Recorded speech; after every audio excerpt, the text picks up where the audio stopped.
Podcast is intended for mature audiences. The views and opinions expressed are those of the panelists and do not reflect in any way those of the podcast partners, sponsors, or affiliates. Enjoy. Hi, this is Michael Buffer, and you're listening to the Voice of the People. Let's get ready for Boxing Voice. Every day I'm hustling. Boxingvoice.com. What broke him down? Was it just the body punching? When I was hitting him with body punching, I heard him, actually he was crying in there.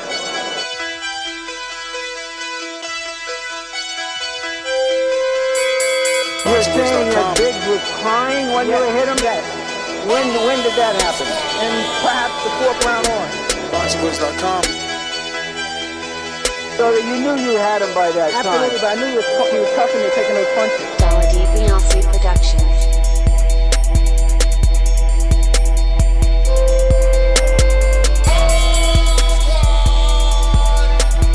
Making women gestures like, Let's go, champ.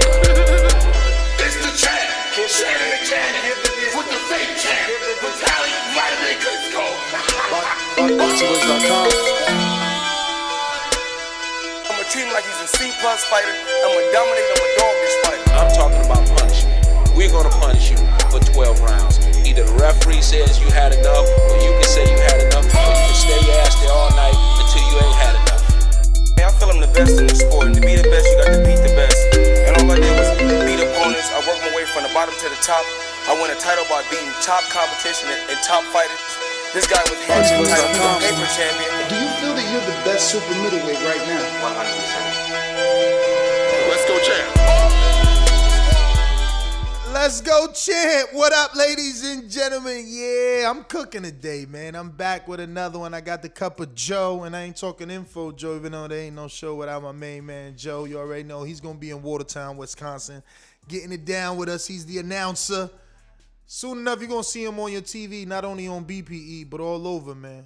From Showtime to PBC. Damn, I'm sounding like I'm a fucking rhymester.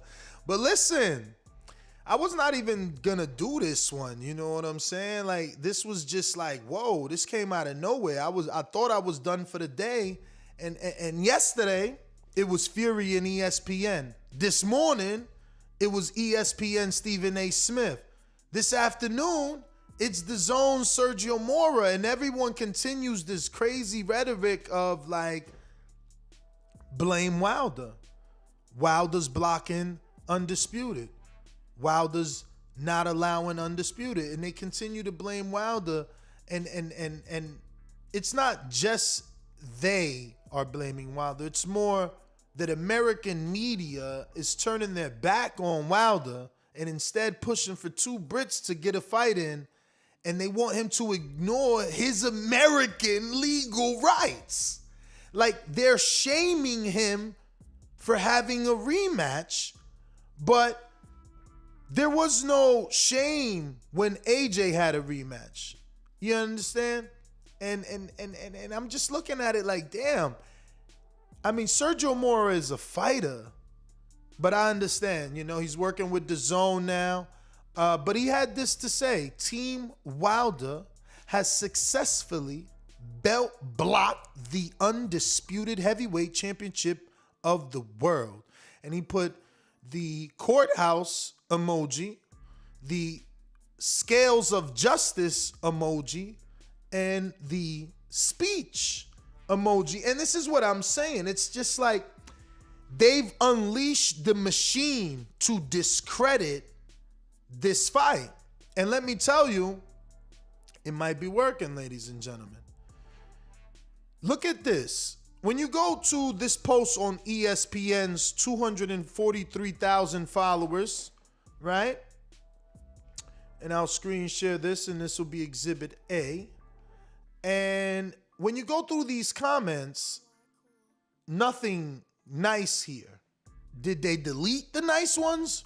Or is there legitimately no nice comments and really no one cares about this fight, at least when it comes to the 243,000 followers on ESPN's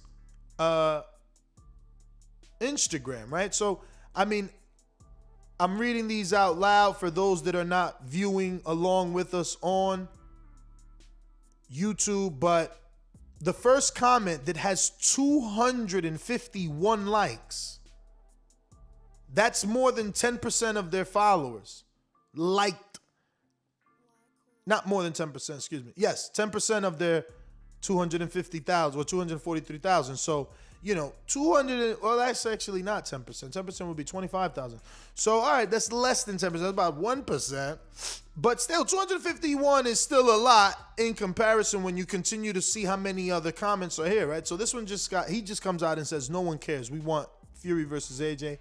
251 people agree.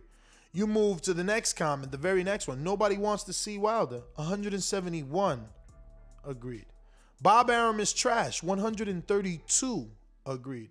Nobody wants to see this. 71 agreed. Nobody wants to see this until Wilder sleeps some. Nobody wants to see this until Wilder sleeps some. And then it says 46 agree.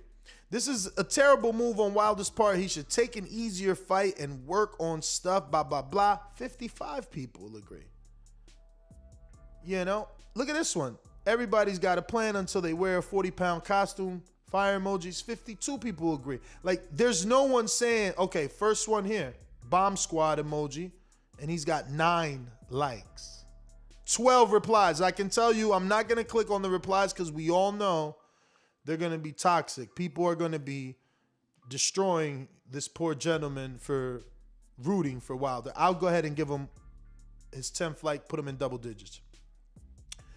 And then he says, the next one says, the man probably knew they were going to do this shit because why was it so hard to secure a venue? And that's 13. But you see the number of likes slowly going down, but still nothing positive. One comment positive. Here again, absolutely no way Wilder learned the boxing fundamentals he needs in that short time. 16 likes, right? Look at this. Fury might lose this time. He's been exposed for what he was doing with the gloves. His moving, His moving is going to have to when him fight, or he's doomed because he can't punch hard without cheating and do so. But that only has 8 likes. What happened to all the conspiracy theorists that thought the glove shit, like, do they not use social media? Do they not understand that the promoters do use social media? And, this is what they will go based off of, right? But look at this. And this is the propaganda that I'm talking about. This is the machine coming for Wilder, right? So Fury lies and says that Wilder, and as you can see, because Wilder and Scott contested it, they shortened the quote. You see how they're missing? He says, what a joke Deontay Wilder has become. Looks like I have to crack his skull again. That's a lie. They didn't put the full quote, which is, he asked for $20 million, but I guess because Deontay denied it and Malik Scott put that they might look to sue for defamation if this continues, ESPN kept it from on there. But, again, it's just the machine trying to point the finger or push the blame on one particular fighter. And a lot of people, fans, are running with that narrative. And it's like, what are we telling anyone, not just Americans, but anyone that lives in America, that it doesn't matter and people can do whatever they want? Like, there was a contract. He had a rematch. AJ did not get all this hatred for doing the rematch that was in his contract. Like, Wilder why no one was rushing to do Undisputed when Ruiz had the belts? PBC didn't announce a fight. We weren't going to arbitration and litigation and mediation. Wasn't none of that. People like to act like these things are the same, but it's not the same. It's not the same. One side completely tried to do another fight. You know, this is a little different than Rockman. And now that the egg is on their face, they want to shift the blame onto Deontay Wilder as if it's his fault that he gave Tyson Fury an opportunity that came with a rematch clause. Yeah, Mark, I know it's funny, but it's what Malik Scott said. Let me see if he still has it on his story. But Malik Scott, he used that. He used that word and terminology that they will look to sue for. I mean, look, I'm going to go now on his story.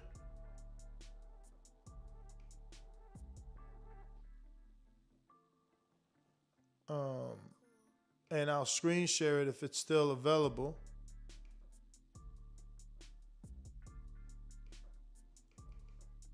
What the hell? Why is this story not clickable? So listen, we need 11 more people to send $50, and me and Francis going to be able to get to that press conference in Atlanta.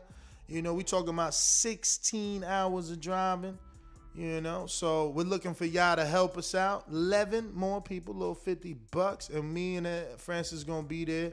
He's still getting his hair twisted. Looks like I missed it, man. He's got artwork on his story right now. Let me see. Okay, here goes. He wants so he again, you know, he reposted this, and this is a post from PBC. Basically says everything that yesterday says, except the bottom half that had the part of, you know, suing and defamation and stuff. But you know, they continue that they did not ask or decline step aside. And that's just a machine, you know. It's like Sergio Mora, you know. How's he get the balls to call Deontay Wilder block squad? That's fucked up. That, especially when he himself, you know, has been in a rematch with Jacobs, and he didn't have a rematch clause. He earned the rematch, you know. Crazy.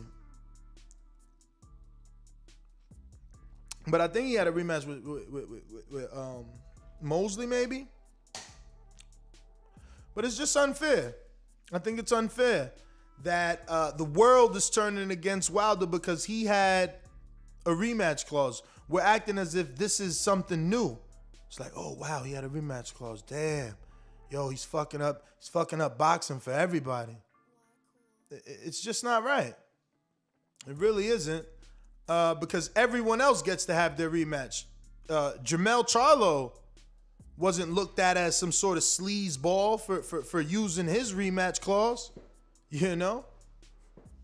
All of a sudden, you got a rematch clause, you're a sleazeball. When I tried to paint AJ out as a sleazeball for always having a rematch clause, which he still controlled, right? Because his rematch clauses are, he still gets 50%. You know, it's 60-40, or rather, whatever they negotiate in the first one, which was like for Joseph Parker was like 30%, but then if he loses, he still gets 50. Remember, Dillian White let us know how that rematch clause worked, you know? So it's just interesting, man. It's just interesting that the propaganda and the machine, they're out here. It's a smear campaign to make him look bad. I guess... I don't know. Are they expecting for him to like somehow be pushed by the media or the public into not taking his rematch? I'm lost. But you know, if this is Sergio Mora's genuine feelings, well then he's dumb. Because the minute I see him, I will ask him like, why would you say something like that when you know he had a rematch clause? Oh, because man, Wilder took a beat and he should go take a tune-up. But what if he doesn't want to? No one said that AJ was blocking Undisputed. No, everyone was saying AJ deserved his rematch because he gave Andy the opportunity. It's crazy that we're painting one guy to be a villain now for doing what he's legally has the rights to do per the contract that the fighters signed. But we got a super chat from Big Super Max who says, we keep saying, but AJ got to do his rematch, forgetting that Wilder had a second shot at Fury already. and he did worse in the rematch. You lost me with that. We keep saying what? You lost me, bruv. Lost me. He glossed me. Show Kid says, Supermex, what second shot? He gave the cokehead a chance. First fight was a draw. Stop that. He won 2 rounds, crap. Crackhead Fury trying to run. And then Supermax back with another one, says, Show Kid, Wilder himself said he was going to clear the controversy since people think I lost. And he put that in quotes. That was his second chance to beat Fury and was unable to do so. Yeah, but he blames the second opportunity on, many things. Many things. Neutral Corner, what am I playing dumb about? What am I playing dumb about? You ain't even got to pay to tell me. Please tell me so I can know what we're laughing at. Because, am I playing dumb about Wilder exercising his rematch and having, contract? Was he not supposed to do that? Why are we pushing the goalposts back to make a person a villain is all I'm saying. Because that's what I see. I see ESPN coming out. I mean, now you got Stephen A. Smith telling the casuals that he feels Wilder isn't ready and that Wilder should step aside and that come on, man. I mean, I'm actually not understanding how is it that everybody else is not seeing it that way. Because it's pretty evident. Pretty evident.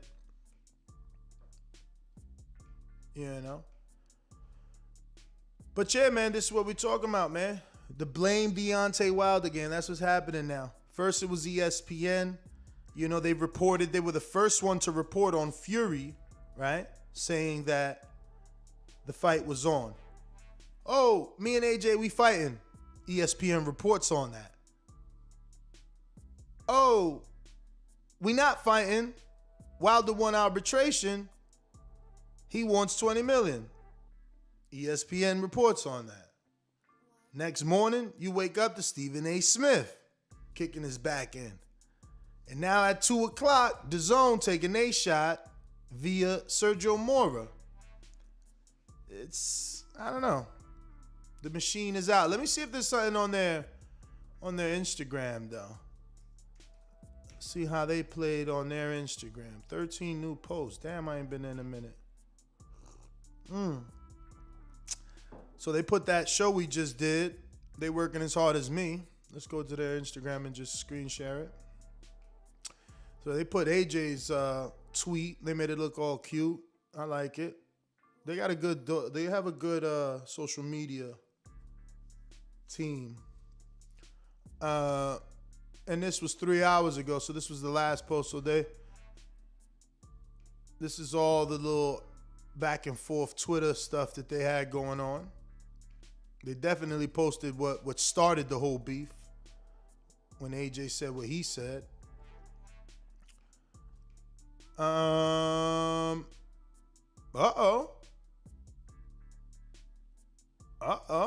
They posted Jamal. Jamal is willing to meet Canelo at 160, 168, or at a catch weight in between. Popcorn, full article in our RG post. Now look at the difference. Lord have mercy. See, we was talking about 251 likes. Look at this. Somebody put, he got lucky to be first. He put payday. You want payday? Laugh out loud. And my man got 2,267 likes. The next dude put, get the fuck out of here, man. Get the fuck out of here, man. He got 915. That's some big time engagement, man. Yo, what you mean contrary to TBV and back call, Brandon? I'm showing you by going to ESPN that you are right. Many people do want to see Undisputed I'm not saying you're not right. Because I showed the comments. There was nothing positive for Wilder in those comments of him and Fury having the Allegiant Stadium on reserve. So, but that energy will change because of the legit bad blood between the two of them. So, look, let's see what Manic says. Because I know. First of all, this is a huge win for Deontay Wilder. Nobody in the boxing industry believed he was going to win this case. Top Rank was operating like it was already over and moving ahead with Fury Joshua plans. So enormous win for Deontay Wilder. Now, how do they move forward? There is a possibility, maybe even a probability, that we could see Deontay Wilder accept step-aside money. That is an option that's going to be on the table for Deontay Wilder. I spoke to Bob Arum, the co-promoter of Tyson Fury, Wednesday evening. I'm losing all my days of the week right now. Tuesday evening. But you see, he said he spoke to Bob Arum, and they are the ones giving the option of step-aside money, not Wilder asking for step-aside money. But what they do, Tyson comes out and says Wilder asked for a certain amount, to twist the narrative in the media. Because they got to paint him as the villain, which is crazy. But it's going to work for the fight. It's going to sell, man. I'm telling you, the people are split down the middle with this one. A lot of tension between these two fighters. We got Super Mex. Actually, no, we don't. We got Jordan Baker. Says, Mex, you sound like such a hater. Second shot. He gave Fury a second shot. In the contract, Wilder put a rematch clause. I don't see why all the hate. Showkid says, he brought this crackhead back from depression and coke use. Now you acting like Fury don't owe him a rematch? The judge says, I'm right. Y'all salty. Supermex says, that's the beauty of social media, because I don't agree with someone who I've been a fan of. I'm a hater. But check the tape. I've always rooted for Wilder. LV Slugger says, Wilder about to send Fury back into depression. Hashtag two-time. And then we got Earl Spence himself says, stop the bullshit. Wilder gave Fury a shot. Wilder couldn't sell a life jacket to a drowning man. He should thank Fury. A lot of people believe that Fury took Wilder over the top, and I think that they made each other. Fury was known in the UK, which, respect to him, that's his own country. But they made each other. Wilder was already popular here. He was just already popular here. But they definitely took each other over the top. Without a doubt. But let me go out to these callers. I'm going to open up the phone line, see how y'all feel. Do you feel like American media, mainstream media, not only turning their back on Wilder, but pointing a finger on Wilder, acting as if it's his fault we're not getting Undisputed, acting as if he did something wrong by activating his rematch clause, the same rematch clause that Anthony Joshua activated, the same rematch clause that was used in the Andy Ruiz 2 in Saudi Arabia fight, the one that gets glorified for being in Saudi Arabia. Why is there a double standard? You tell me. Remember to rate us 5 stars on iTunes. Subscribe to youtube.com/theboxingvoice for the latest and greatest interviews with your favorite fighters. You know the number to call in, 1-425-569-5241. If you want to call in and voice your opinion, let us know how you feel about this situation. You can add Nestor Gibbs on Skype, or you can call on the landline, 1-425-569-5241. We're going out to Brandon, Cincinnati. What up? Hey, whole nother time zone. Jumped up for back with our mind on. Can't play when you here, get your life stole. If you bring it here, then the price grow. Folks jabbing and punching the line long. I drop a pigeon, let 9 go. We slap with the fake glass and white go.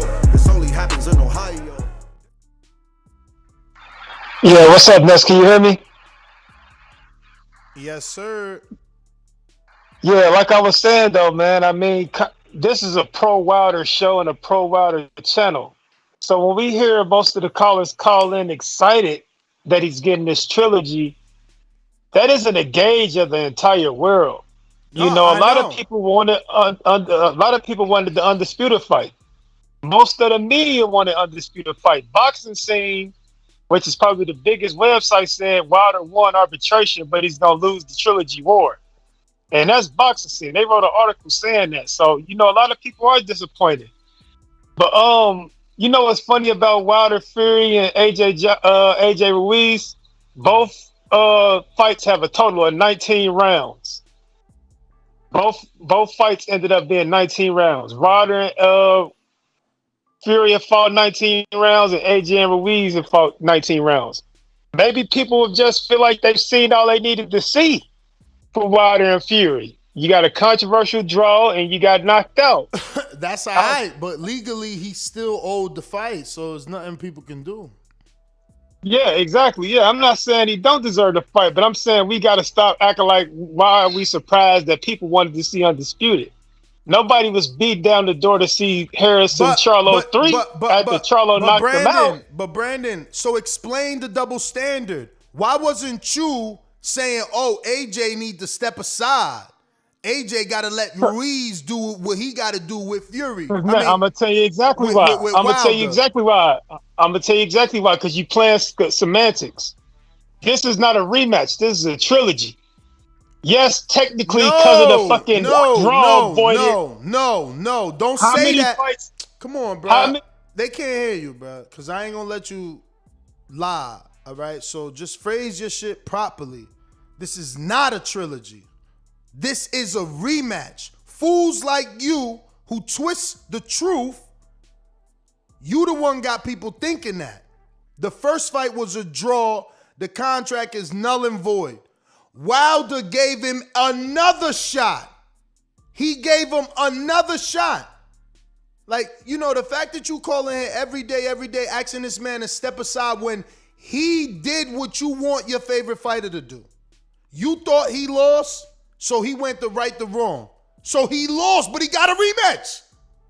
He still went to go right the wrong, though. But he got a rematch. And you want him to step aside, but you ain't asked AJ to step aside. It wasn't okay for AJ to step aside. That's unfair, man. Let me ask you something before you mute me. Let me ask you something. Unfair, man. Let me ask you something real quick. Mm-hmm. Let me ask you something.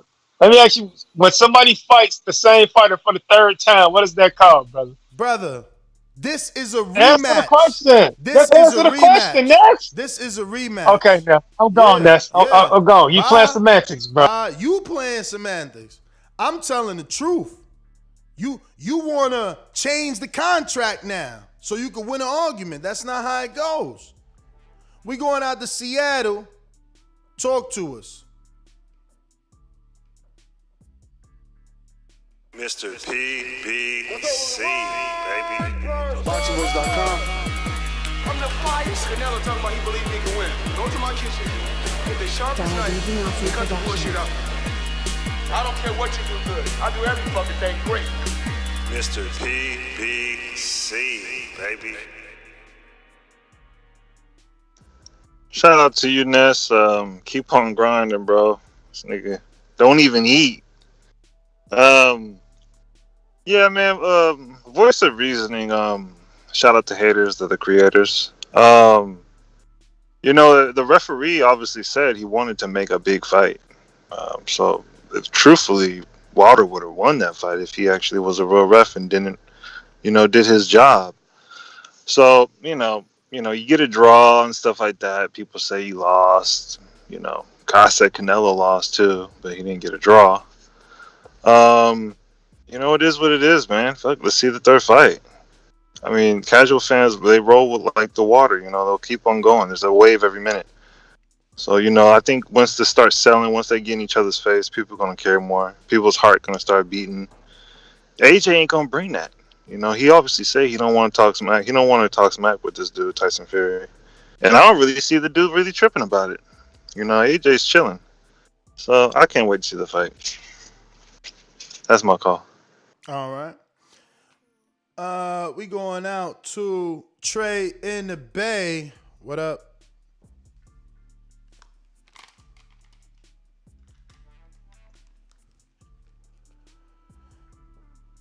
Trey in the Bay, Trey in the Bay. All right. Just listening. We're going to some super chats here. We last stopped on Earl Spencer.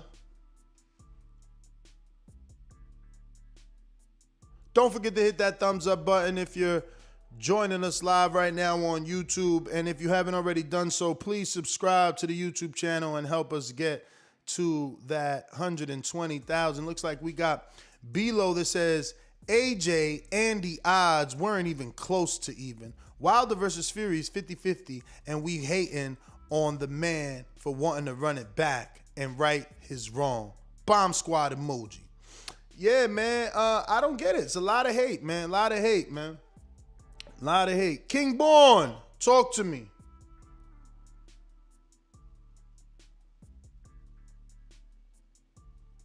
King Born on Skype.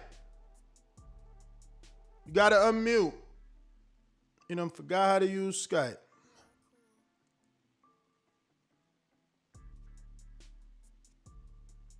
King Born. All right. Ruin a 504, talk to me. Yeah, what's happening, man? What's up, brother? Yeah, it's just the machine doing what it's doing for. Hello? Yep. It's just the machine doing what it's doing for its own interest. I wouldn't get outraged at it. I mean, it looks like this fight's happening. You just have to accept that it is what it is. It was either Undisputed or the third fight, so it looks like the third fight is what it is. So just try your best to enjoy this event as a boxing fan. Well, that's my call. All right, brother. Well, thanks for calling in. Born, talk to Yo, me. nuts. Yo, listen, man. This shit is propaganda, man. Listen, do me a favor, y'all. Everybody around the world on TBV family, right?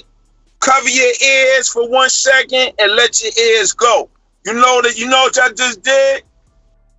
It's just noise. No noise. Nobody give a fuck what Sergio Mora said. The nigga spicy because he can't get a deal. He can't go to Saudi Arabia. He can't ride a camel.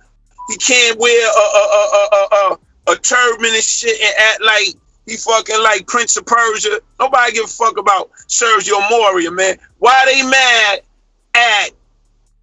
at Wilder?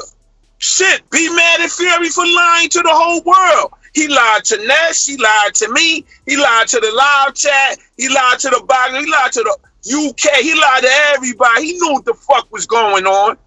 And shit, now he's trying to flip the shit on AJ. Come on, man. Yo, look at logical, man. Look at logical. Use your third eye. Use your mind to the shit, man. We getting this shit July 24th. They saying it. Bob already had the shit in range in case he lost. Bob, July 24th, Las Vegas, 70,000 people. We get into it, man. Nobody give a fuck about Sergio Mora. Remember, he lost. He like Shaq in Orlando. He lost. Nobody care about what he got to say. He don't move the needle. He ain't ill. He ain't no live wire. If Thurman would have said it, cool. Nobody give a. If Son of God, SOG would have said it, Andre Ward said it, cool. But nobody don't care about it, man. Let that shit go. Y'all have a good night. You know what I mean? Eat some lamb chops. Eat some rice, spinach. Have a drink. Chill. We getting a fight July 24th, y'all. Peace. King Born. Peace, peace, peace. We got Josh in North Carolina. What up? What's poppin', TBV? I mean, what's poppin' this? Ain't this the fourth show today? Nah, but hey, keep doing your thing, man. We appreciate you. Thank you. It was a while that he had 11 successful title defenses, right? I think it was 10. 10 or 11. Okay, 10. And you telling me This is why I said fuck the UK, Ness. You telling me this man don't deserve? These people are telling me this man don't deserve to get a shot at his title that he defended successfully 10 times? Oh, he fought trash cans. I don't give a damn if he fought the back of a hood. He deserves it. I mean, come on, bro. Y'all know what contract means? When you sign your John Hancock on that line, that means you got to oblige by that contract. Y'all need to get y'all mind right. Y'all just mad because y'all kind of fear Wilder. You know that motherfucker's mad. An angry black man is the worst thing America wants to see, especially a smart one. So, hey, America, the world, Fury and Wilder is fighting July 24th. Get the fuck over. And like I say, fuck the UK. I'm out. Well, all right. Josh in North Carolina. We're going out to Hawk in Maryland. Hawk, talk to me.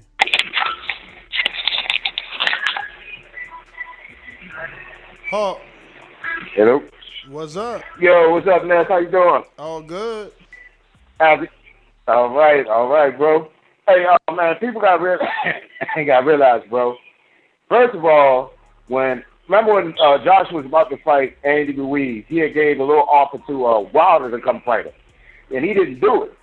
So Andy Ruiz ended up taking that O from Joshua. So now, Josh, if he was to let them two go and fight this time, he was to say Joshua don't beat Tyson Fury because Wilder does not want money. He ain't poor anyway. Wilder wants his pound of flesh. He wants to be able to take his O like Tyson Fury took his O. Win or lose, he wants that opportunity, bro. And anybody who got that kind of a fighter's mentality would be able to understand why this man wants his pound of flesh back. Whether he can do it or not, that's a different story. But that's what he wants. And you know what, man? I want to go on record with this one. I'm gonna go on record with this. I think Sean Porter is fighting Terrence Crawford next. I thought I just seen something where he said that he moving on from the Crawford fight. I was watching his show yesterday or no, earlier today. He said and he just came on real quick with his boys and everything. He said, I just got the phone call. I ain't gonna tell y'all who, but I just got the phone call. He was precise like shit. He said, I just got the phone call. I got to fight. And they said, well, you ain't gonna tell us? He said, no, I ain't gonna tell you. But he was so happy. You should have seen it. But only one I can think of making that happy would be fighting Terrence Crawford. I mean, it could be an Earl rematch. It could be an Earl rematch. Yeah. They do need Earl to be in a big fight because that boy Ugas is not going to bring a lot of people. But I'm thinking it's Terrence Crawford, bro. All right. Well, that's my call. I'm thinking I won't be first on record. All right, bro. All right.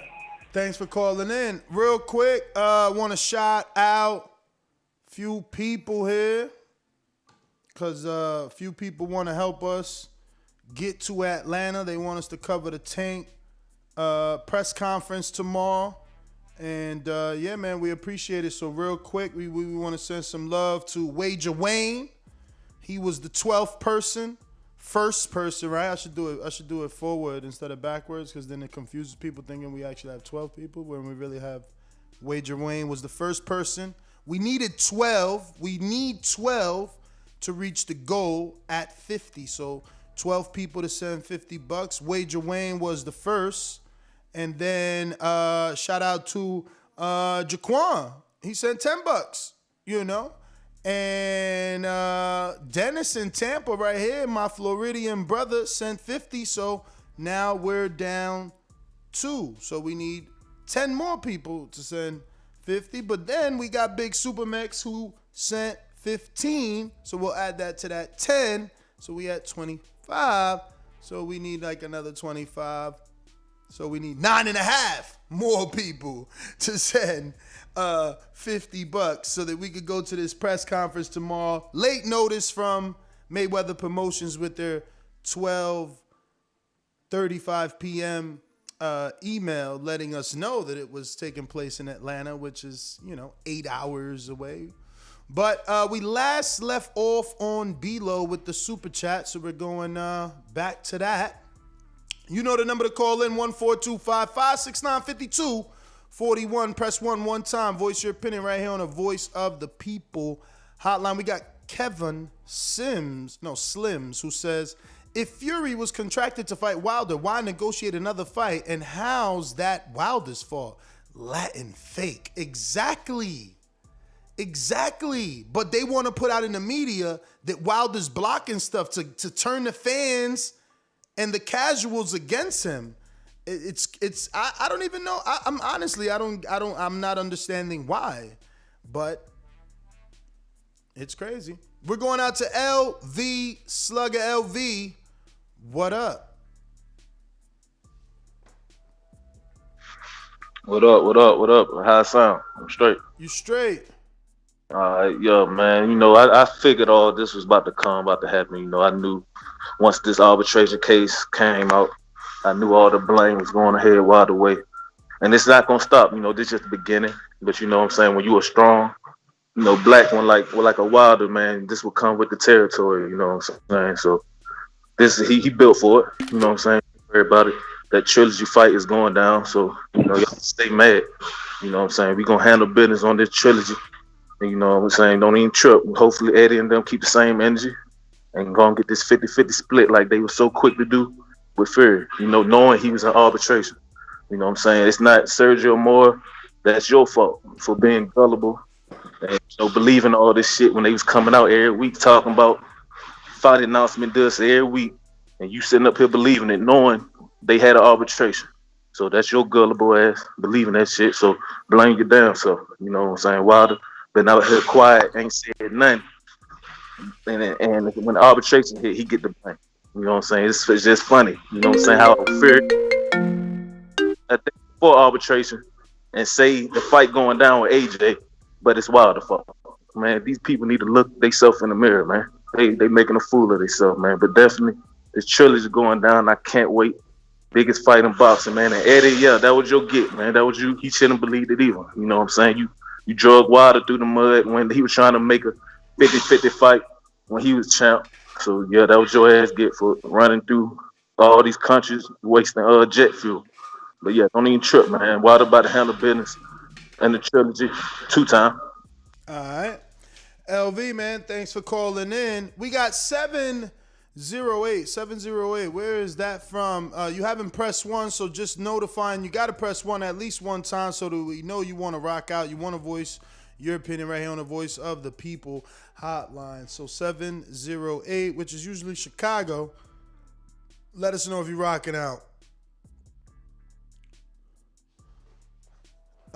So yeah, man, that's GTO, Instagram and Twitter. We talking Deontay Wilder and the smear campaign that's going on, man. It started with Tyson Fury, and right away ESPN showing the love that they have for Fury. He says Wilder declined $20 million. They ran with that. He says the fight with AJ was legit. They ran with that, you know. And then we wake up this morning, Stephen A. Smith of ESPN, he's taking shots at Wilder. He's insinuating certain things. He's giving direction on his huge platform, you know, trying to sway his casual viewers into believing that Wilder doesn't deserve to be in this shot, that he's not ready to be in this particular situation.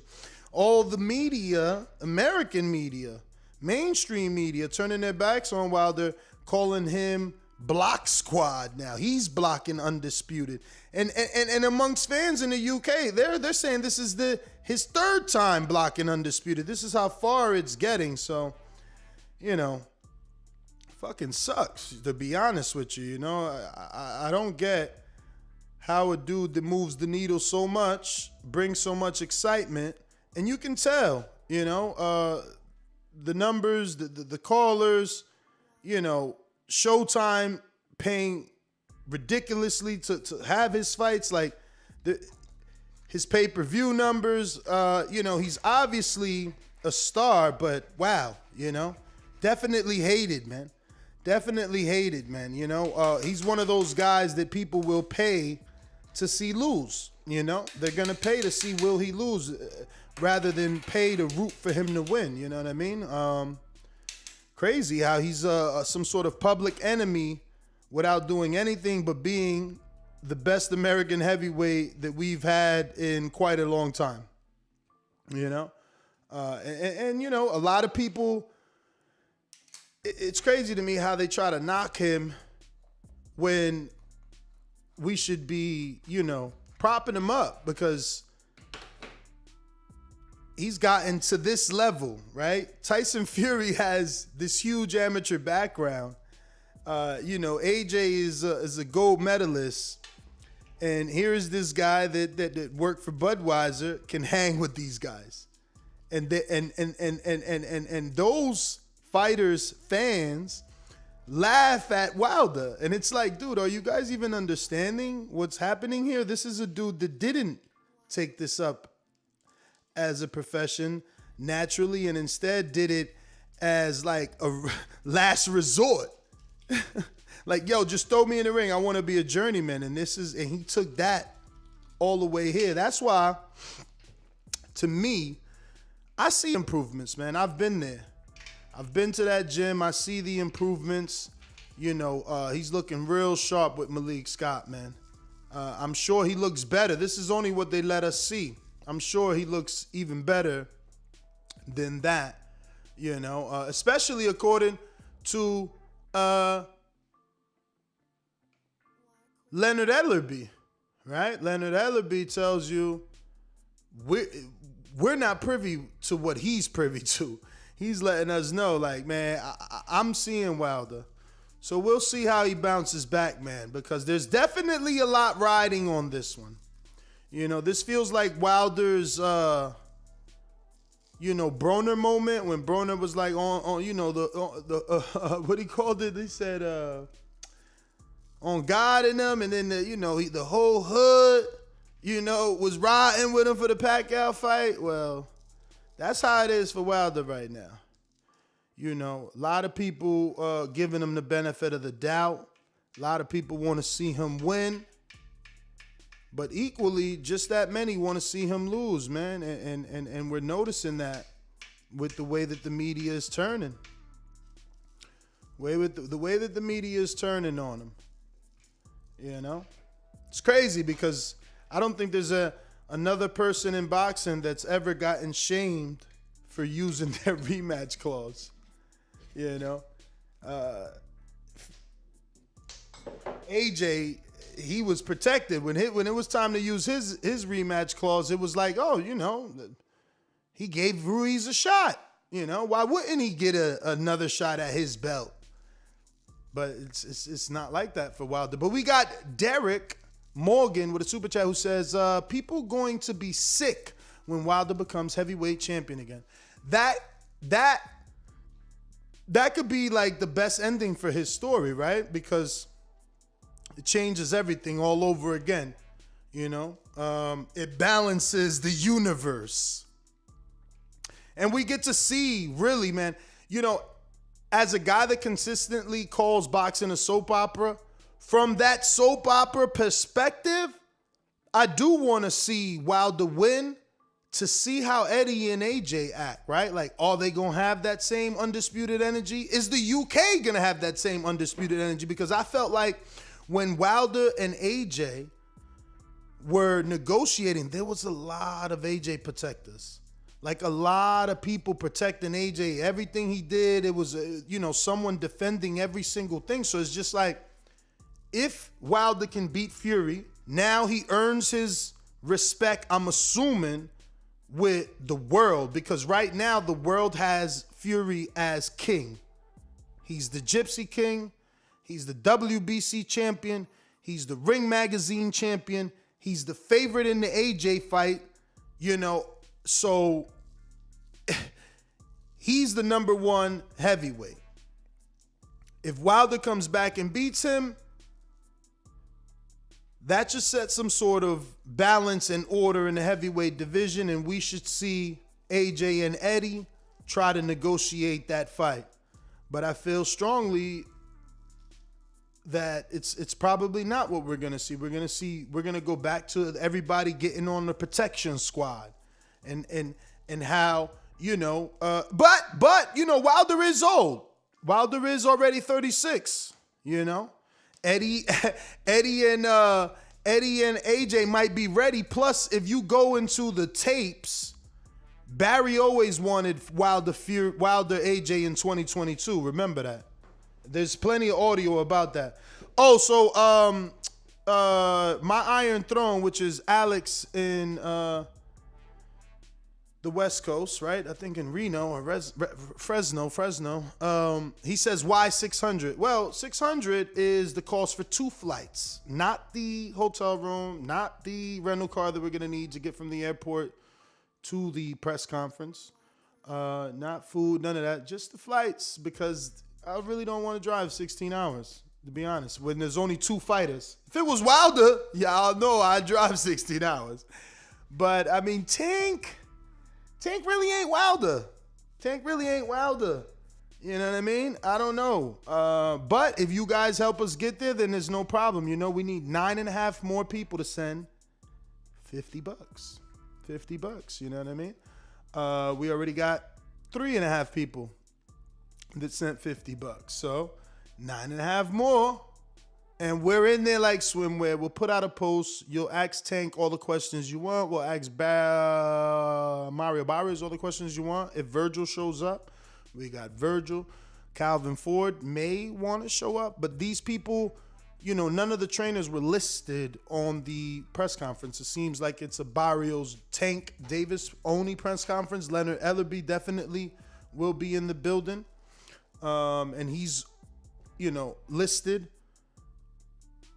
But yeah, man, we will put out a post for those particular people that will be there. And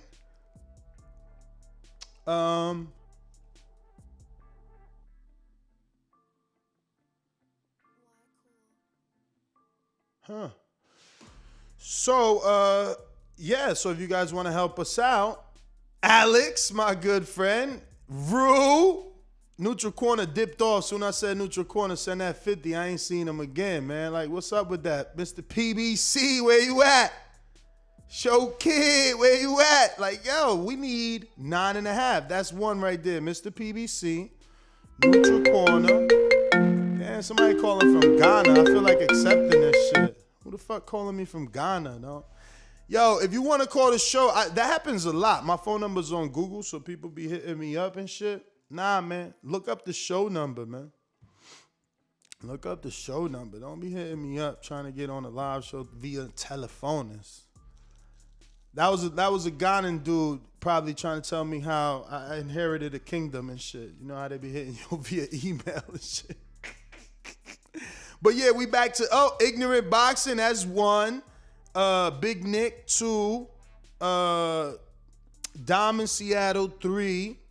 Neutral Corner 4, Show Kid 5. We need 4 more. OTKP, I see you. 6. Who else? Sam in the UK 7. Who else? Riff King 8. Brotherhood 9. Those 9 people just gotta send $50 each, and we in there.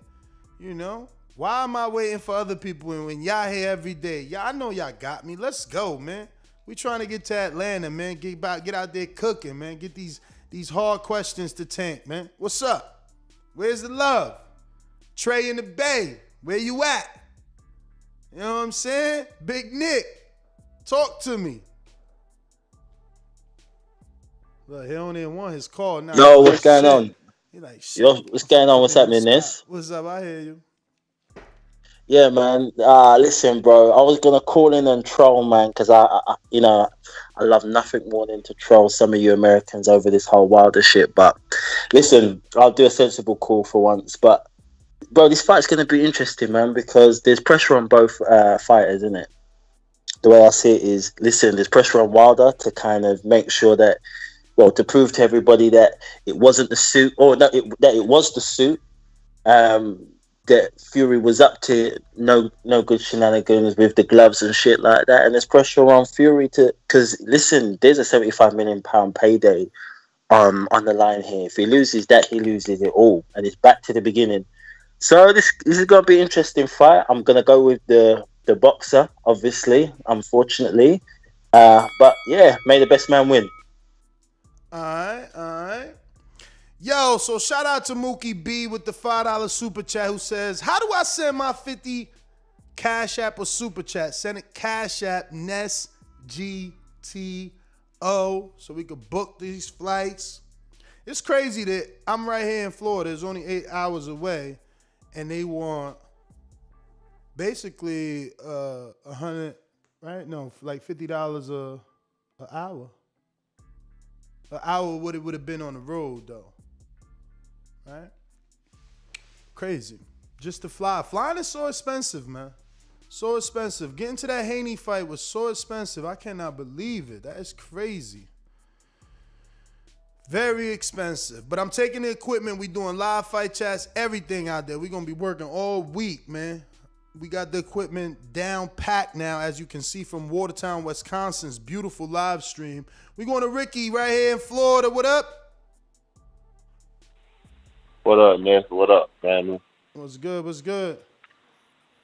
You know, I just wanted to call in. I've been trying to get in, but life, man. But I wanted to say with the Wilder situation, I'm a little late on this, but I got to speak on this. I feel like people doubting Wilder so hard in this fight, and it's like we don't give him respect for his background. Like, the man came in from a Budweiser truck, late to boxing. The man medaled in the Olympics. His only loss come to a guy that's been boxing all his life, who weighed twice as him, who taller than him, more experienced in the sport, and we doubting him so hard. Like, he made it this far just off the talent he got. If he's sharpening up anything better than what he been, it's a 50-50 fight. And I feel like everybody acting like he got no chance. He clearly got a chance. So I just wanted to put that out there to everybody doubting him. I'm putting some money on him, 3-1. I'm putting money on him. And we got to find a way to get to a cheaper flight, man. You know, Well, I'm it's find a two. way to get to a cheaper flight, It's man. 2 flights because I got Francis here, so it's 600 because it's 2 flights. Yeah, but I feel like I can still get to a better deal than that. Be on the lookout on your ground, man. Yeah, I mean, remember, I'm in Florida, so I'm gonna fly out at a Fort Myers, and I'm gonna land in the ATL, man. But hit me up, you know, if y'all find a cheaper flight. Listen, you know, I try to fly Southwest. I got the credit card, so I could use points. You know what I mean? Earn points, so then I could eventually buy a free flight with my points. I was about to check some. Oh, I was gonna check on Facebook because Denise just sent us $50, and she said, "Great job, TBB," with 4 glove emojis. So I'm trying to see if this is Denise that's been listening to the show for so long, or is this a completely different Denise that I don't know?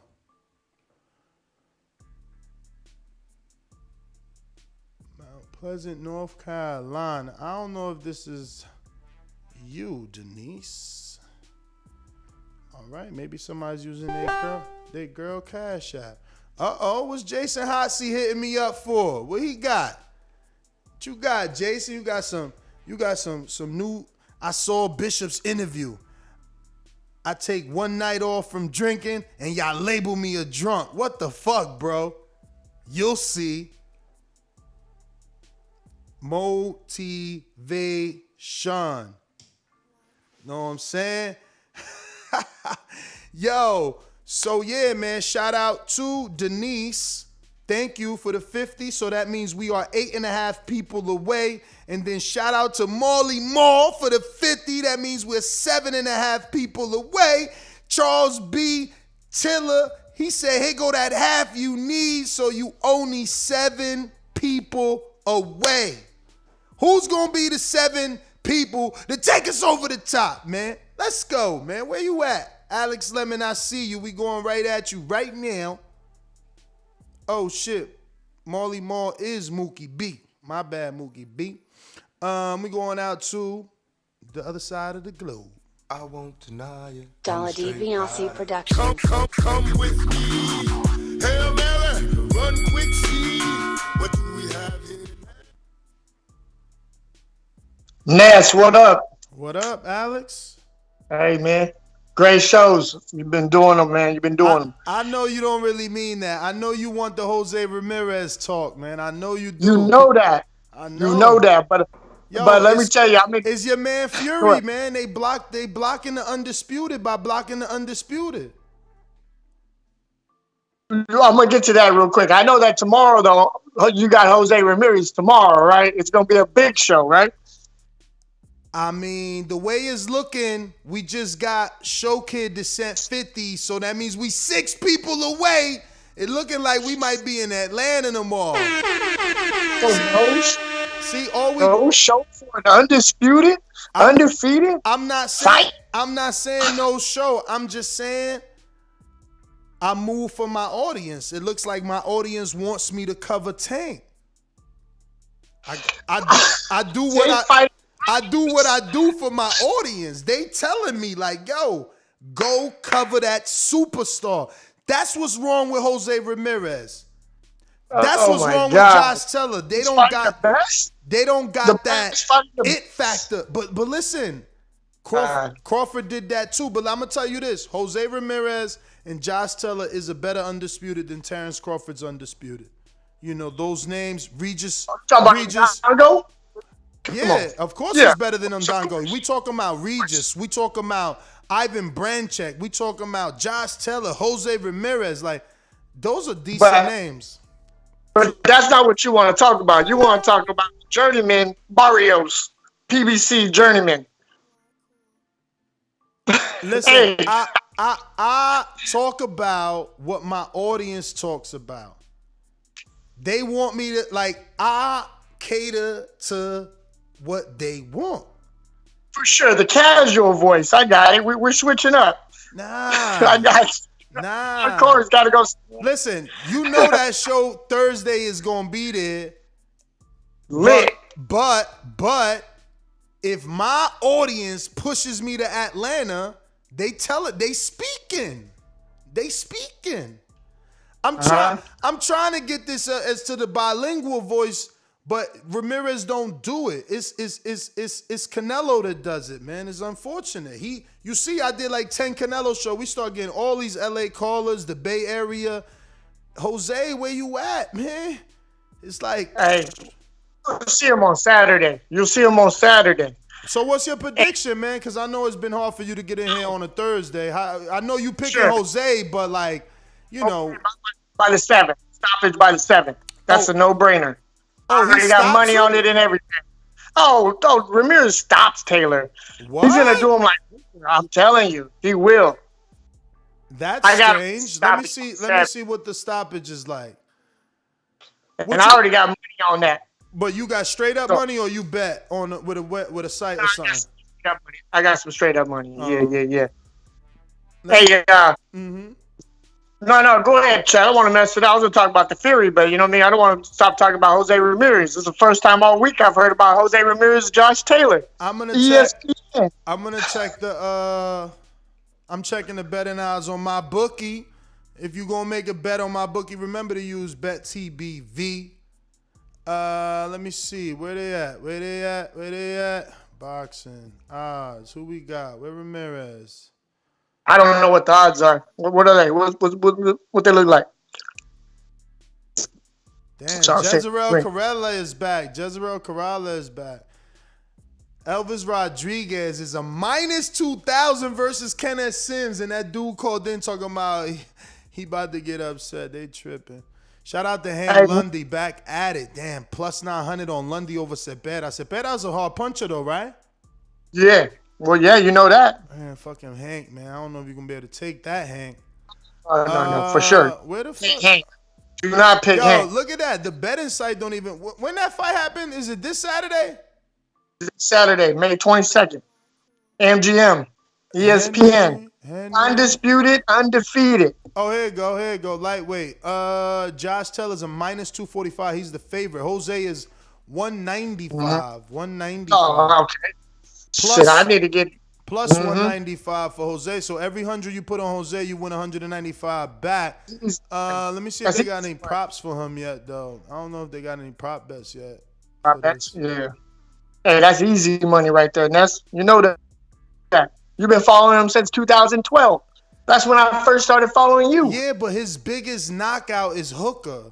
And Hooker's been looking less and less durable. He's always How long? so look. Robert Garcia. So look in the Salcido fight, he won that, but he went to hell and back. And then he lost the Ramirez fight. He lost the Ortiz fight, and both. I don't know. He just doesn't look durable, so I don't know how much is that. And then Mike Reed was Mike Reed, but he ain't never done nothing since. So it's like how good is Wait, Ramirez lost? Ramirez hasn't lost a fight. I ain't saying Ramirez. Oh, I thought you said Hooker lost to Hooker. Talking about his biggest win is Hooker. Right. But Hooker's showed us that we don't really know if he's durable, is what I'm saying. Josh Taylor impressed the fuck out of me. I didn't think he was going. You thought he was going to do that to Regis? I didn't think he was going to do that to Regis. I got to go back and watch that fight because watching it that time. I've been telling you that. No, you've been telling me Ramirez would beat Regis. I never. Ramirez. I don't remember you talking nothing about no motherfucking Regis not being able to beat Taylor. No, I never talked about Regis because you guys always bigged him up, but I kept telling you guys that I didn't see anything special. You know what I'm saying? He's inside trash cans with the ice bath. You know what I mean? Come on, man. That's old school, man. What do you mean? I still love that one because that's when he was talking shit about Ramirez, and then the next post he's inside a trash can with ice bath. I was get the fuck out of here. He was talking about coming to New Orleans instead of right here where we get 14,000, 15,000 if we could get in that baseball stadium. Nah, there's no prop bets yet for this, but let me check. That was my bookie. Remember to use my code BETTBV on my bookie. Let me see. Sure. DraftKings. Them fuckers never got. Put my name down. Put my name down, Ness. Jose Ramirez. I got you. All right, Alex, man. Thank you for calling. Hey, can I have 30 seconds? Can I get 30 seconds just real quick about Fury? Sure. Okay. The issue is the timing of Wilder. See, because I used to like Wilder, but I lost respect for him because of all the excuses. Yes, because of all the excuses. See, he was quiet for a year. So when they say he wants blood, he wants his pound of flesh, he was quiet for a year. Then when he did come out, he came out with 10 excuses. So I even think you didn't like the excuses, and I think you are going to pick Fury come fight week. I think you're just playing devil's advocate, Ness. Trying to get these views. You stirring it. Pick Fury fight week. You picking Fury fight week. Bro, if I'm across somebody, I would have picked motherfucking Pacquiao over Thurman. You feel me? Like, if I'm going to pick somebody that I think is better, I'm going to pick, But listen, you right, though. The boxer, he's supposed to win, man. That's just boxing. He's supposed to win. Wilder got to do more than just be a puncher because traditionally, the boxer's supposed to beat the puncher and the puncher's supposed to beat the boxer. So it's a toss-up. But, all right, Ness. Thanks a lot, bro. Thanks a lot for the time. Sure. No doubt. I just put this bet in the pre-pro. Wow. Plus 230, yo. I feel like the thing is that Ramirez isn't the favorite. Ramirez is the underdog at the plus money. That's crazy. I think that everybody thinks Taylor's a little bit technically more sound than Ramirez, man. I gotta go watch that Regis fight again. He let me down so bad, that freaking Taylor fight. Like, I was a little bit disappointed. So I never went back and watched it, but I feel like I do need to watch it because, damn, Ramirez is plus money. He stopped Mike Reed. I knew Mike Reed. Then he stopped motherfucking. The thing is, he had that tight fight with Cepeda, and that's a lot of research to go watch the Cepeda fight and the Regis fight. The fuck? That's a lot of research, but I feel like there's some money to be made, man. 4-fight parlay, $500 get you $1,649 plus your $500 back. And we talking about picking names like Devin, Regis, Cepeda, and Ramirez. That shit sound like guaranteed money to me. You feel me? But you got to do the research on them two fights. We got to see what holes Taylor has. And could Ramirez exploit it and take advantage of that plus 188? Because he do got power, and he's a big motherfucker, man. For real, he's a big boy.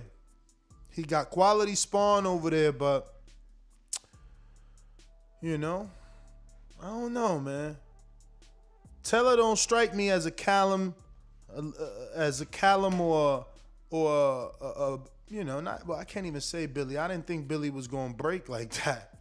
I actually thought I picked decision for Canelo. I had no clue Billy's face was gonna break like that. I really, really didn't. That was the last thing on my mind, or the last thing that, you know, I thought would happen. But we last was shouting out Denise for the 50. Shout out to Denise. Then we went to Marley Marl. We did that. Triller. We did that. And Mookie B. And then we went to Show Kid, which brought us down to 6. So now we just need 6 people. Mookie B with the super chat as well. Let me see if I got some other super chats and keep those in order. But we need 6 people, man. Come on, y'all. Don't be on the fence. Because then it's like, damn, we only 6 people away and we ain't get it done. And it's like, yo, Ness, you ain't go to Atlanta? What happened? Like, nah, we were 6 people away. And it's like, hold up. Jonathan Sin sent the message. What'd he say? What is this? It sounds like I got to jump through some hoops. He says, I'll put up 350 and you put up 150. If we will the parlay, it takes 9. Oh, he wants that bet. He wants that bet. The thing is, I can't bet in this state. We gonna have to get some. And Francis is here with me too, even though he's not here with me. He got me nervous. You know, he's a Canadian driving in America. I want to make sure he all right, but I forget sometimes that he got family in East Orange and shit. So that's actually where I met him. I be forgetting sometimes he really like almost American and shit. But yeah, we need somebody that's gonna be able to lay the bet down. We ain't got nobody to lay the bet down. Well, we could use my bookie. I forgot about that. And yo, Bitcoin dropped so much. I was just about to say that they pay in Bitcoin too if you want to get paid in Bitcoin. But god damn, that shit dropped to 40,000 now, bruh. My shit dry. I had a little bit of money in there. Oh my god, look, it dropped even more. That shit just keep dropping. It's only 36 now, Bitcoin. That's crazy. I'm so mad. Oh, nah, Border Wars not in ATL. Christian, shout out to you, man. I hope that you become a unified champion, man. Anybody listening to the show this faithfully and is a boxer, I love you. Hope you become Make sure y'all follow my man Christian El Veneno Otero, you know, and he's the first Cuban Rican, all right? First Cuban Rican boxer. So let's get behind him. New York City area, just relocated to Atlanta. He's training now with Mustafa Mickens. And, you know, he's asking if we can have a Border Wars in ATL and what day. We not. But, man, Mustafa be doing some spawn in his gym. You never know, man. I mean, I'm trying to go to the ATL tomorrow. If I get 6 more people to send me $50, you know, and then I could just meet up with Mustafa tomorrow and see could we set something up so that we could have a Border Wars in the ATL. I would love to do one out there, man. For real. That's my passion, man. That's my passion. So I would love it. But if I do make it to ATL tomorrow, you know to hit me up. We definitely stopping at Mustafa's gym. There you go. So for the last 6, that's another reason to send us to the ATL. So we can stop at Mustafa Mickens' gym, get some Mack truck footage for y'all, and get some Christian Otero footage, new Christian Otero footage with his new trainer, Mustafa Mickens. Come on, man. Where the fucking love at, man? What's up? I need 6 more people. 50 more. We need $50 from 6 more people, and we in ATL tomorrow morning. I'm talking red eye, man. Hopefully the flight's still available, man. I found some 6 in the morning shit. I'll be in ATL 7:35 a.m. Know what I'm saying? Mookie B. Oh, we got a few super chats. Let me get to those. We last left off on Derek Morgan. And we got Mookie B. We answered that one. We got Lightning 221 says the narrative of Undisputed has been pushed since AJ got his belt back, and since Wilder been silent, it spread like wildfire. And now it's like a curveball because the promoters weren't factual to fans. Yeah, it's unfortunate that Bob did that because, you know, again, I'm not blaming Eddie. There's no fucking way. There's no fucking way that Eddie's spending all that jet fuel to go around if he knows that the fight might not be able to happen. There's no way. There's no way. You know? So I blame Bob. I blame Bob and his lawyers for not being as good as we thought they were.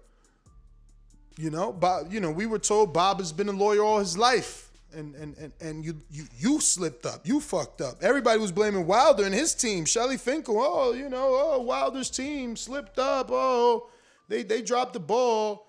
They ruined his rematch. And no, that's not the case. You know, the case was that the Wilder team knew what they had going on, and they were 100% of that, and that's why they stood on it.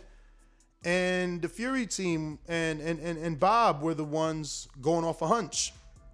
But Mookie B says, man, TBV, what up? Y'all pay $100 for a quarter and $50 a gram, and you can't spend nothing for Ness to get to the ATL? Come on, fellas. Let's get some work. Oh, no, let's get Ness some work. We need answers from the A. Hey, man, who the fuck is this? Something big done came through. What is this?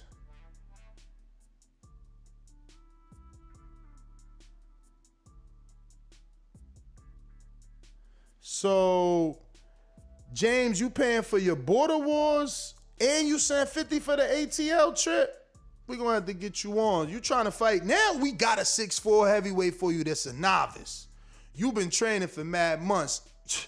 You know, you should be good, but you want to come on? All right, let me go ahead and play this intro. Shout out to James Payne Lethal, just sent 50. So now we need 5 more people at 50, and we definitely in the A, and we'll definitely get some motherfucking Mack truck footage. Go to Mustafa Mickens' gym. And also go to the Gervonta Davis press conference, man. So come on, man. 5 more TBV family members to get us that trip to Atlanta tomorrow. Short notice. Shame on PBC with the little 12:35 email today, p.m. Eastern, letting the world know about this press conference. James Payne is my name, partner, how about you? Standing on my property and I'm gonna see about you. If I come out on my porch, I see you chilling in your wheel. Boy, I hope you know somebody better be waiting on the bitch. James Payne, baby, see me pissing on the post. If we're playing basketball, you might see me in the post. What's up, Ness? What up? Yeah, man, I ain't gonna be able to do Watertown. I got some shit going on, but it's a Border Wars of my choice. I'm just paying you in advance now because it's been on my mind for a minute. So I'm putting it down so that way you know that I'm serious. You know what I'm saying? And then it's gonna be of my choice though. I choose which one because I'm gonna know what you got going on after y'all successfully complete Watertown, and I'll be watching. And I also wanted to say, man, I should have told you sooner. I don't know if you talked to Mustafa recently, but you know he had some difficulties at the gym. The gym burned down. Somebody did an arson. I seen that, but I thought it was in the parking lot, not inside. I mean, I seen equipment and shit that was bad because that was the word around my gym like 2-3 weeks ago. About 2 weeks ago. But I mean, I hope he all right. You know, I hope the gym's still functional. So you should definitely reach out to him and see what's going on and make sure he good, and also raise awareness about that because that might really be helping people and blessing people with the knowledge. You know what I'm saying? Because he done influenced some people that's influencing me. So I want to send them positive vibes to him personally, and I need you to convey that message. So I hope, you get your 5 more people. And Border Wars are my choice, but good luck to everybody at Border Wars Watertown. And I'll be watching. And another good show, man. You know what I'm saying? So I'm gonna let you have it. All right, brother. Thank you for calling in.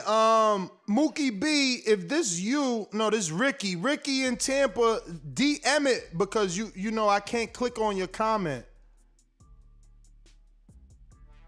I think he found us a better flight.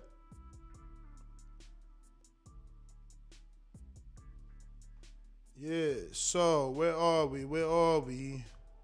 Shout out to James Payne. We appreciate you, man. So that brings us down to just 5 more people. We got a super chat here from New Jersey's own Majimbe, who says, here's for the ATL. Shout out to Salita for the live fights on YouTube tonight. So shout out to Majimbe, sent that $5. Every dollar counts. We trying, Wilder got new footage. Wilder footage alert. Wilder footage alert. I do all the hunting. Oh, he out here. This fake though. He faking it. This just for the gram. This for the gram, but people gonna eat this up anyway. Wilder footage alert. Wilder footage alert. Let's go. The champ is working, picking up logs on his sandy beach. Damn, so he got sand brought, y'all, because that was all dirt. So he's getting sand delivered to give that beachy feel to his lake. That's pretty dope. And he out here bench pressing logs and shit on each side of the shoulder. He trying to go ham on them. I mean, he ready, man. Mindset. Shout out to Everlast sponsoring him still, huh? Got them Everlasts on. Damn, what he doing over there? That look like over there down at the bottom left, like he's doing that little game and shit where you like, I can't even explain it, man. Let me see what kind of audio we got on. Oh, is that heavy, champ? Oh. Okay, champ. Oh, so you really working. No, that was heavy.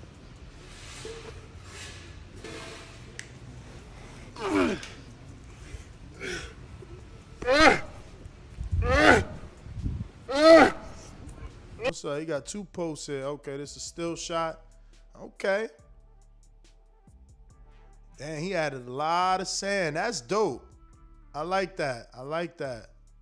Added a lot of sand there. Give you that beach feel. Okay, what we got? Revenge is the sweetest joy next to getting pussy. Tupac. Look at the HHD, but king shit. Then y'all wonder why they call him king. It's people running with it. Look, my man Dion. Let's go. This is my man from the BX. Damn. Yeah. That's Jay in the 604, right? Oh, 6. Oh man, Jay, I done forgot your name. You won an award, but I'm sorry. Yeah, man. So the champ done posted 22 minutes ago. He out here. He working. The presence is being felt, man. At least he listening, right? We was asking for him to do this, and he's doing it. That's all we wanted, man.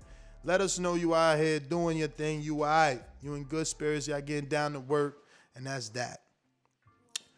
Let's see what we got. What else do we got?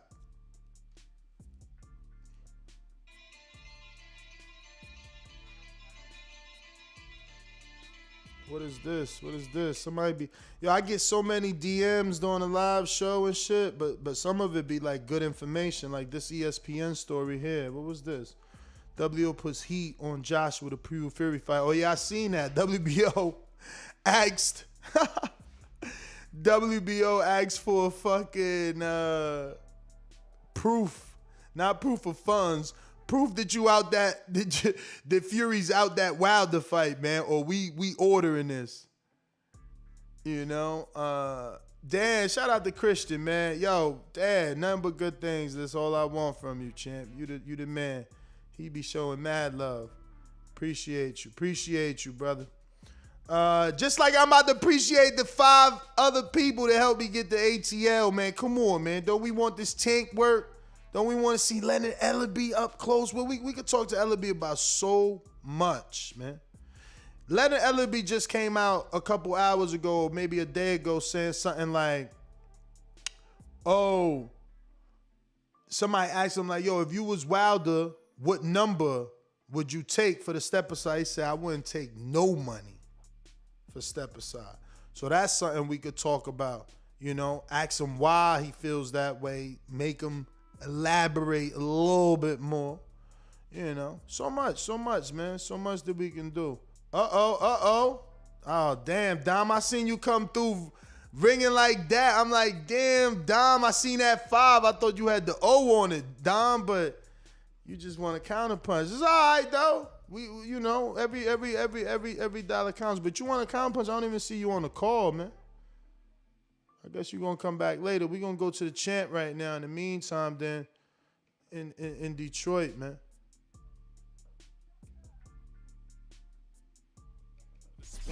Red belt, black belt, WO and green. I'm king. Undisputed GOAT, TBE. And you can catch the news first on TBV. Voice of the people now let me speak. Scientists of the sweet, BOXING. Yo, TBV, what's good? You can hear me? We hear you. Yo, what's the topic, man?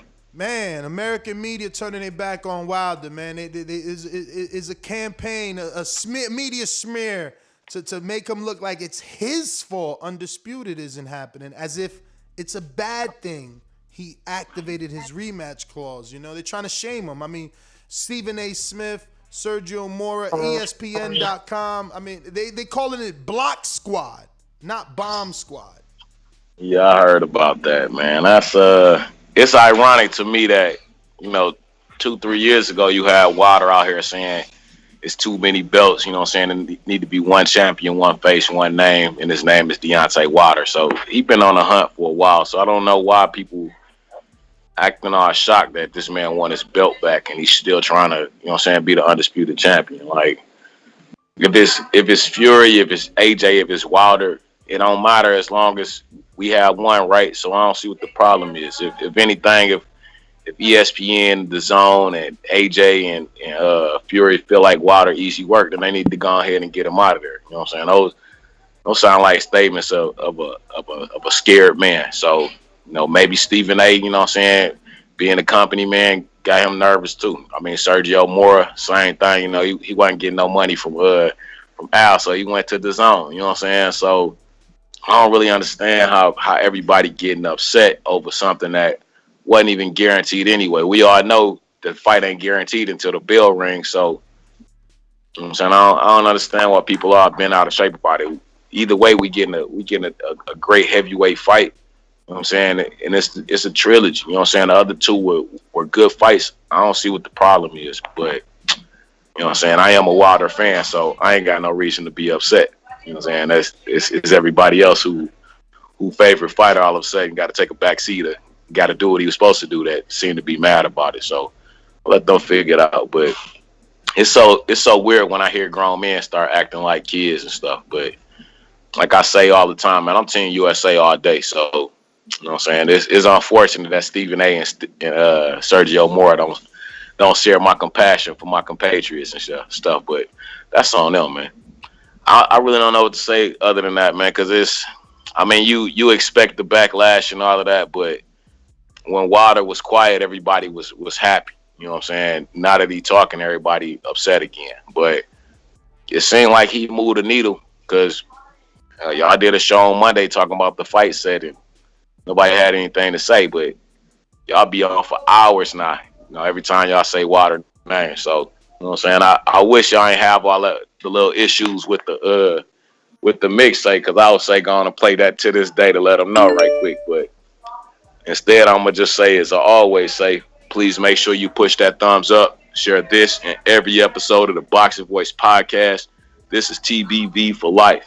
And if you ain't on Patreon, that's because you a pendejo. And shout out to El Camino. Peace. Peace. Stainless, man, thanks for calling in, as always. Listen, man, I'm still looking for 5 more people. We needed 12. We needed 12 people at $50 each, and we got 7 already came through, gave us 50. 5 more people at $50, and me and Francis go tomorrow morning on a super duper early flight, landing at 7:45 in the ATL to cover Tank for his 1:30 press conference. From there, we'll hustle over to Mustafa Mickens' gym, get you some Mack Truck heavyweight, sign the Greg Cohen Promotions footage, and our boy Christian Otero El Veneno. So, I mean, I need 5 more people.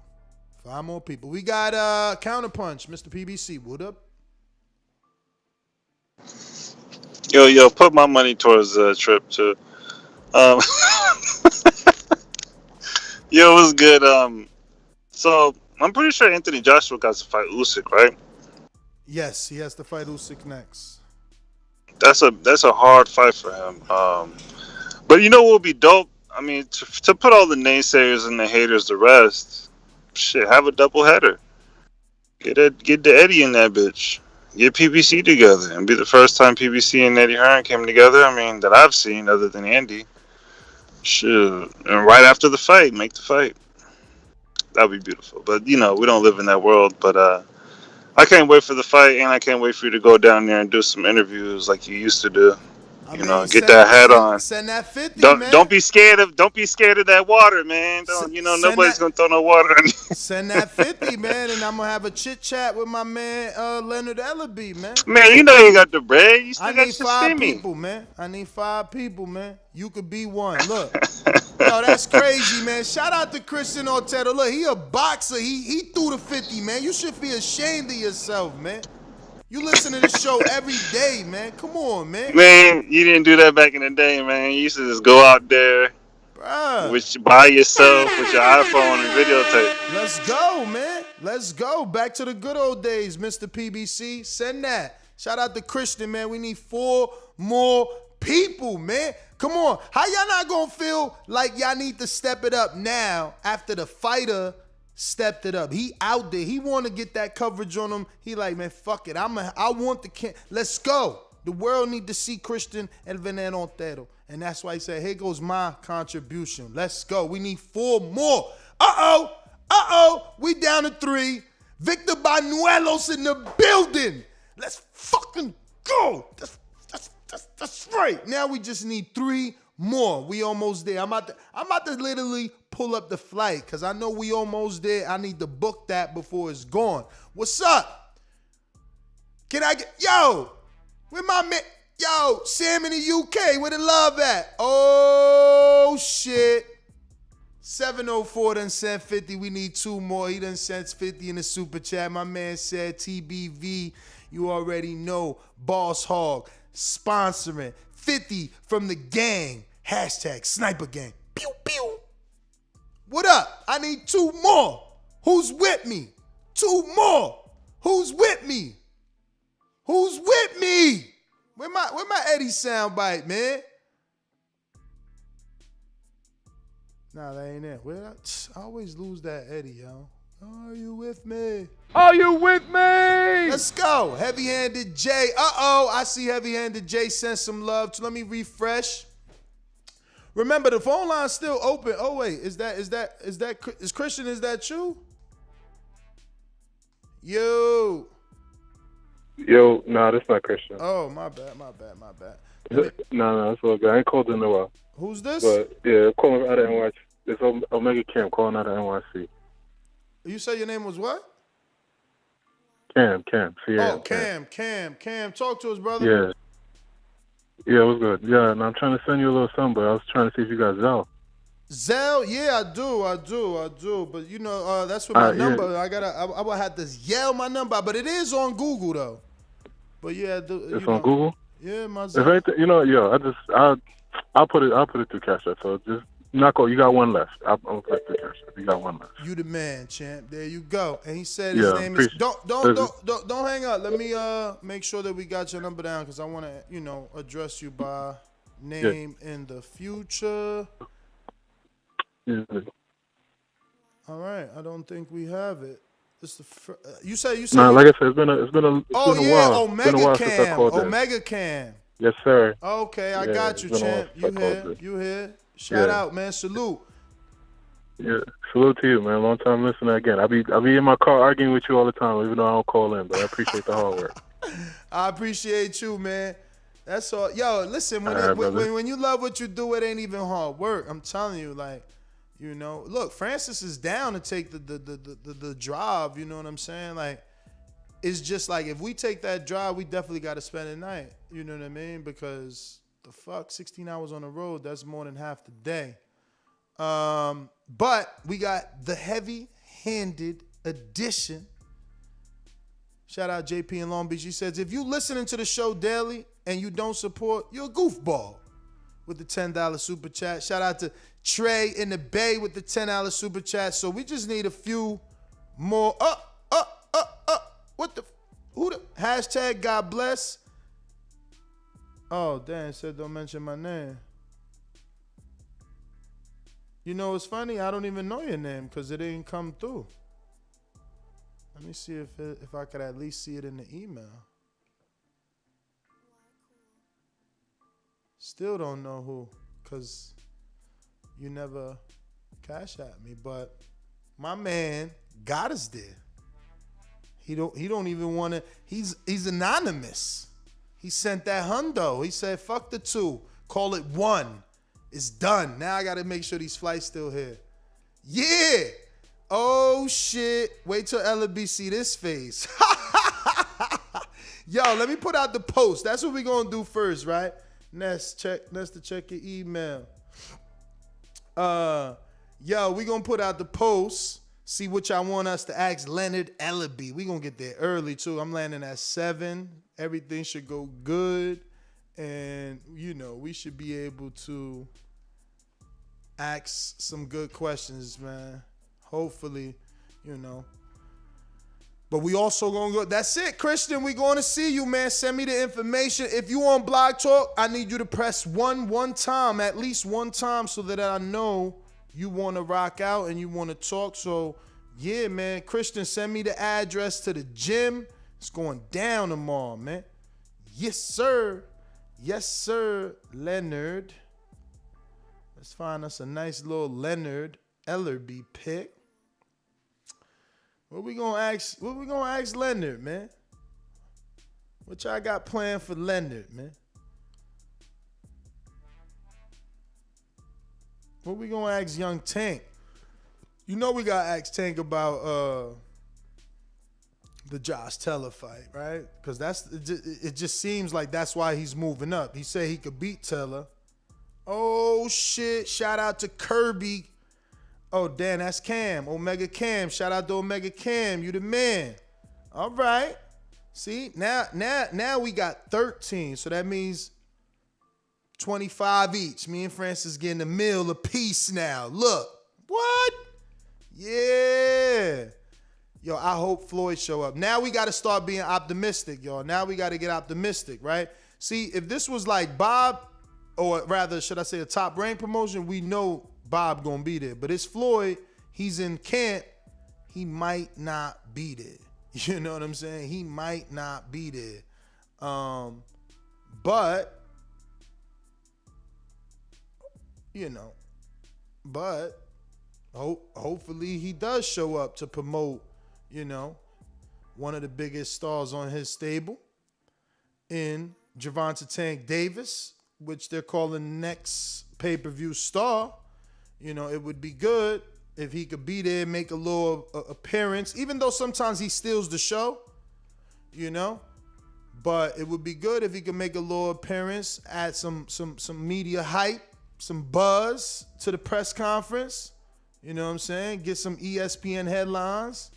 Show up in a little chopper, something sexy, you know what I'm saying? Get that buzz going, help his protege sell some pay-per-views, for real. So yeah, but right now I'm putting out the Patreon post, press conference for Leonard Ellaby. You said you want, okay, so this is Christian right here in the 646. What's up, Christian? Yo, what's going on, man? What's good, champ, man? Thank you for that 50, man. We getting in there. That's it. All we got our listeners. They got us there. All I need is the address. Where y'all gonna be tomorrow? Text it to me. Text it to me. Via DM. Via DM. Well, you know. But how long you been down there, man? When you got down there?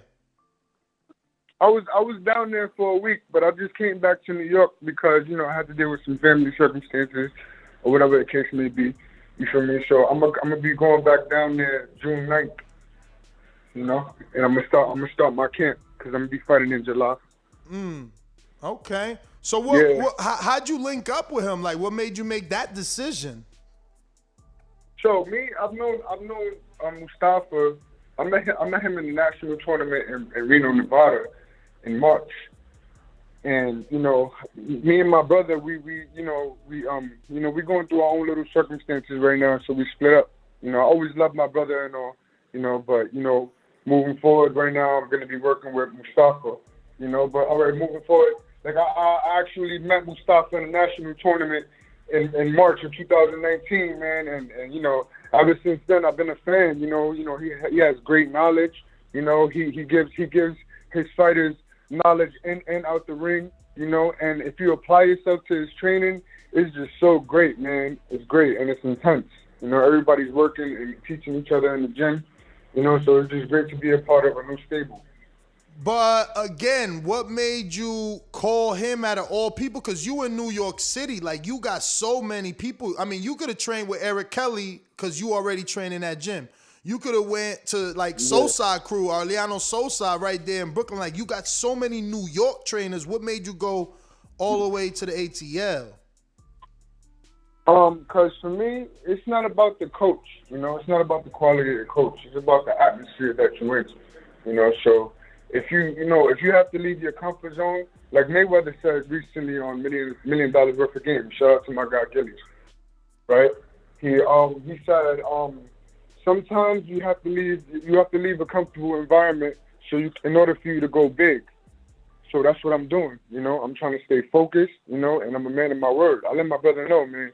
If we ever split up, you know, I'm gonna train with another coach in a different state. So me, I'm a man of my word, you know, and I hold my nuts, man. For me, and I got to do what I have to do. Now, being down there, what we witness, obviously from the outside looking in, is that, yo, it's some real tough sparring. Now, is it always like that? Is it sometimes, I mean, you was only there for a week, so I don't know if you know enough, but like, is it always balls to the wall? Do you sometimes like work on shit? Oh, everybody's fighting in the phone booth. I'll tell you that right now. You know, you have to find your way. You have to find a way to box in it. You know, it's a 14 by 14. You know, it's a small ring. You know, it's a small environment. You know, everybody in there is going there with no fucks given. You feel me? So, you know, you just gotta be smart in there, and you gotta be able to last. That's it. You know what Mustafa says? If you can't take the heat, get out the kitchen. So basically every session is high level and intense. There's nothing like slowed down over there. Yeah, you know, they have their days, I guess. You know, I was only there for a week. You know, so I didn't get to experience the full knowledge of, you know, what programs that goes on in there, whatever the case may be. I was working out twice a day in there. You know, I was doing my 2 days. I was staying in the gym with 4 other fighters, you know, 2 amateurs, and 2 other pros.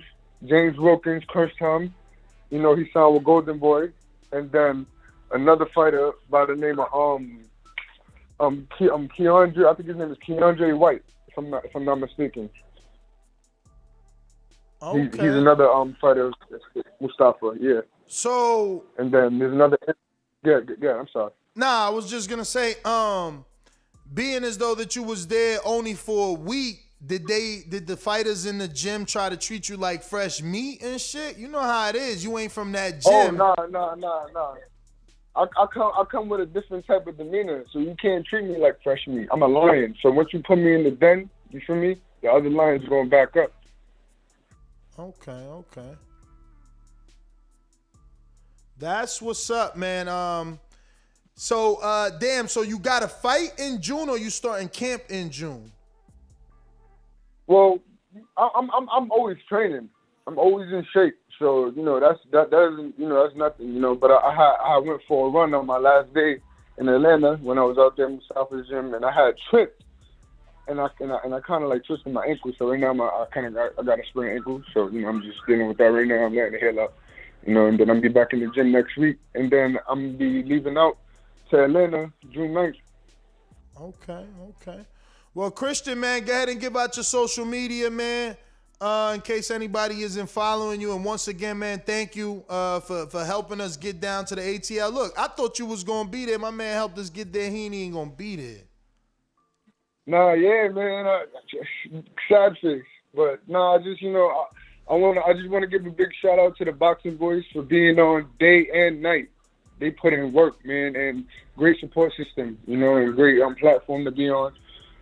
You can follow me at Veneno_Otero on Facebook, Twitter, and not Facebook. But you can follow me on Instagram and Twitter, Veneno_Otero, and then on Facebook, Christian Otero. All right.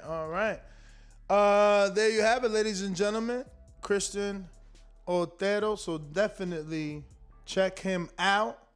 What the hell? Skype done just signed me out. I'm telling you, Skype, I swear, they out of control. They need to get their shit together.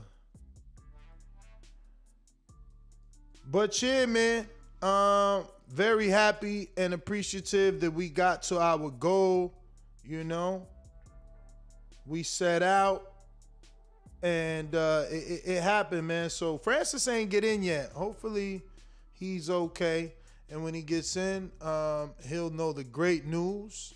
And we going to be working. I've already put out the post for Ellerby and for Gervonta Davis. And I've also texted Coach Calvin Ford to see would he be in the building tomorrow so I could put out a post for him as well.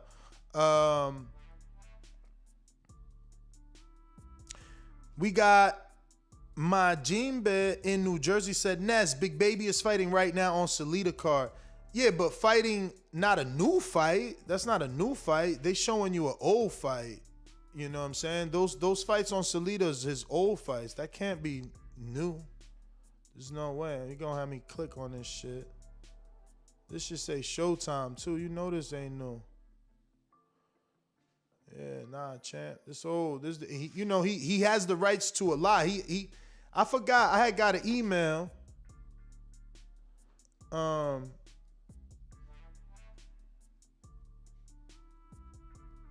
That he acquired the rights to somebody's library too, so he gets to show a lot of fights on his YouTube channel. So shout out to Salida, and he also did some live fights from the Crunk Gym as well. I actually it's funny. I was texting Salida this morning because he was in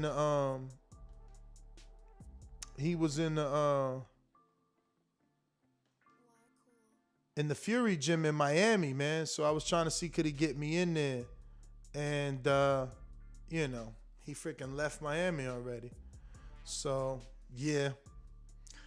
But let me see here. I think we got to everyone. That was Majimbe. We got William that says, bring some Mangu to the ATL, Ness. Bring Border Wars to New Jersey. Wait a minute. So you in two places, bro? You in the ATL or you in New Jersey? And then we got Mookie B says, don't let nobody ask questions that ain't contribute. Ring the doorbell before you come in. Hashtag Blue Blood. I think Blue Blood might be there. Ain't he from Philly? He be driving that Charger, man. That's a nice-ass Charger, too. He got the red guts. Is that a SRT8? He might be there. He might take the ride. Tank a big star. I'm pretty sure Ellie got the word from Tank ahead of time, so he probably booked his flight. Ellie and Tank tight. Ellie might be there. It's a good look that y'all helped us get there because this he is a big name and he is a future star. You know, you want to be in his face and let him know that we understand that he is that, so that we can continue to get that access, man. So again, I'm just appreciative. Look, I'm still here because I love doing this shit. You feel me? Yo, it's funny because I don't know if she'll ever get mad, the wife, I mean. But like, you know, before we got together, I told her like, yo, I am obsessive. Like I work like crazy. Like I love it. You know what I mean? Like you got to be cool and not have a problem with that. And I think she probably said, yeah, in the beginning, not knowing how much I work. Because I could do this like this every day, really. You know, just sometimes shit comes up. But I love when we get some good topics, man. They move the needle, man. I need my man Canelo to start negotiating in the media, man, so we could be doing shows left and right. Because that's what everybody cares about, man. It's like only 5 people move the needle, you know? Only 5 people make people pick up the phone and call Floyd, Wilder, you know, Fury, AJ, Tank, Charlos.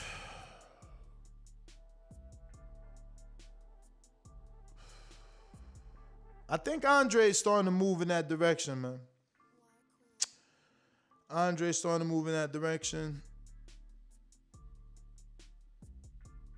I don't know. But I was looking at the DAZN schedule today. They got some pretty good fights coming up, man. You know, it's unfortunate. We ain't even talking about Haney fight either, man. It's just that these bigger names, they swallow topics, man.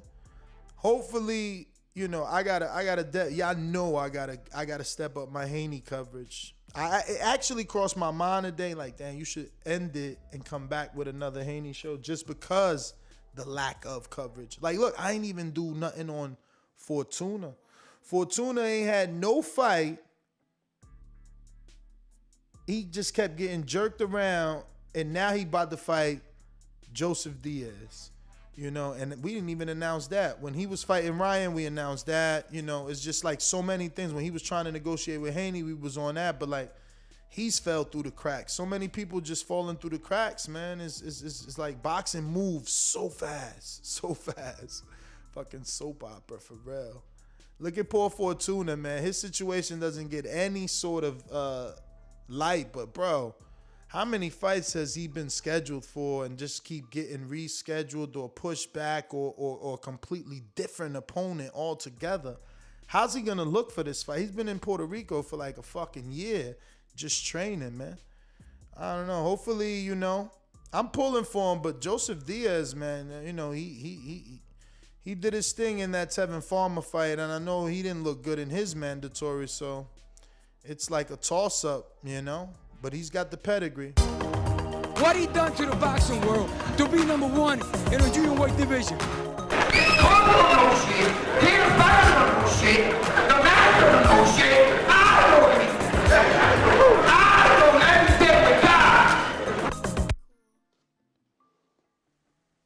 What's up, brother? David Maldonado, New York City. Talk to me. Chilling, man. They just changed my schedule at work, so I missed the past few shows. What are we talking about tonight?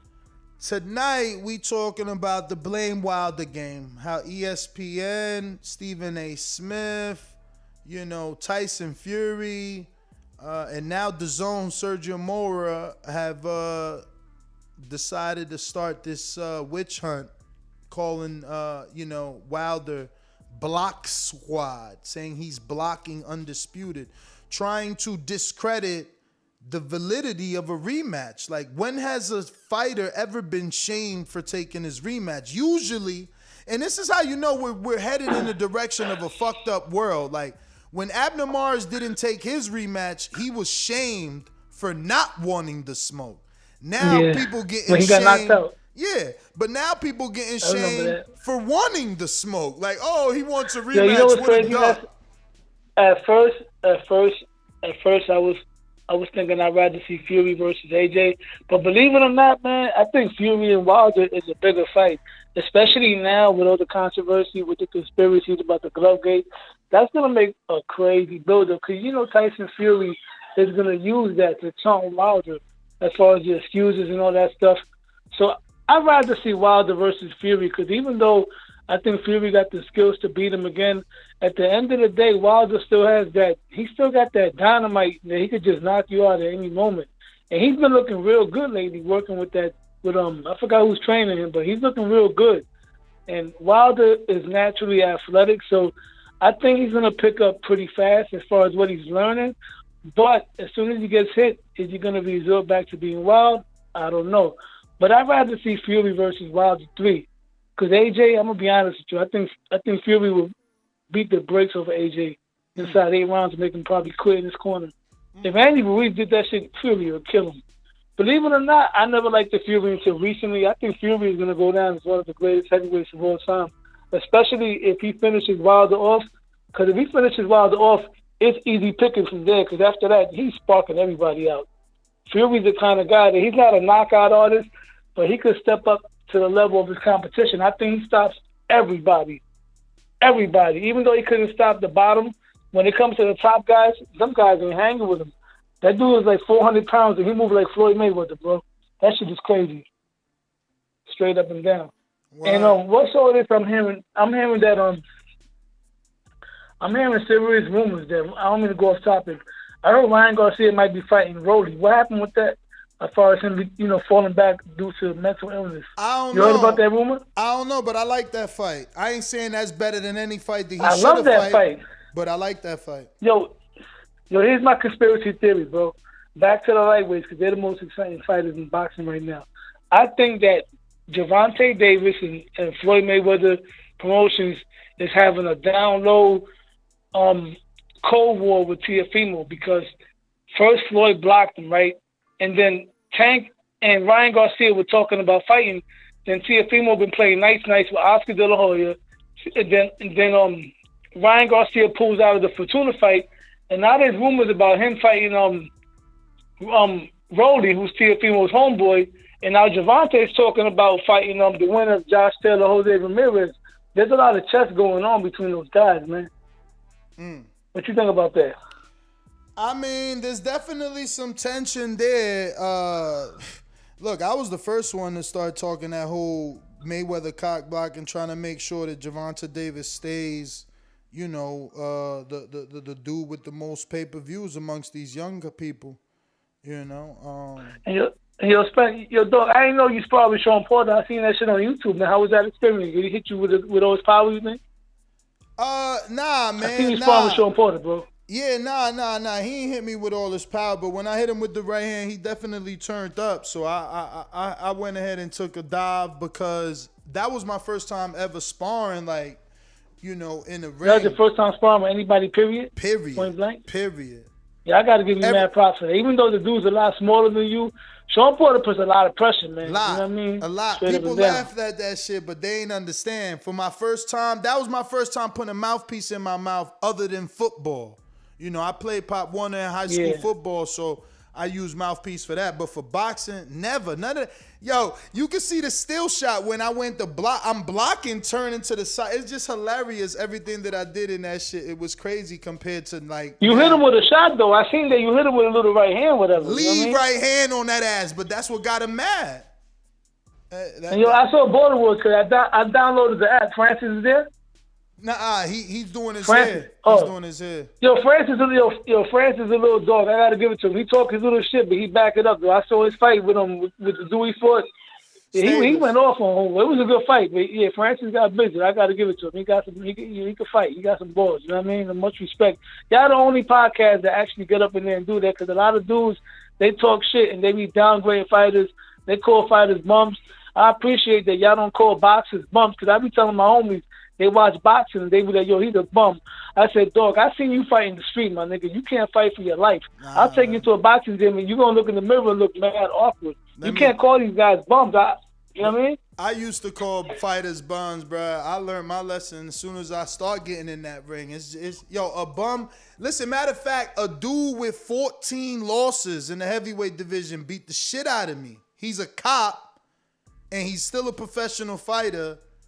And, bruh, this dude got 14 losses in the heavyweight division. And he probably took it easy on you, too. Hell yeah, he probably took it easy on you, too. Hell yeah, he took it easy. You know what it is, dog? You know what it is? is the stamina. Because I went to the gym a few times. I sparred a few times. I sparred with this dude one time, right? And I felt like, I got natural hand skills, but I never trained.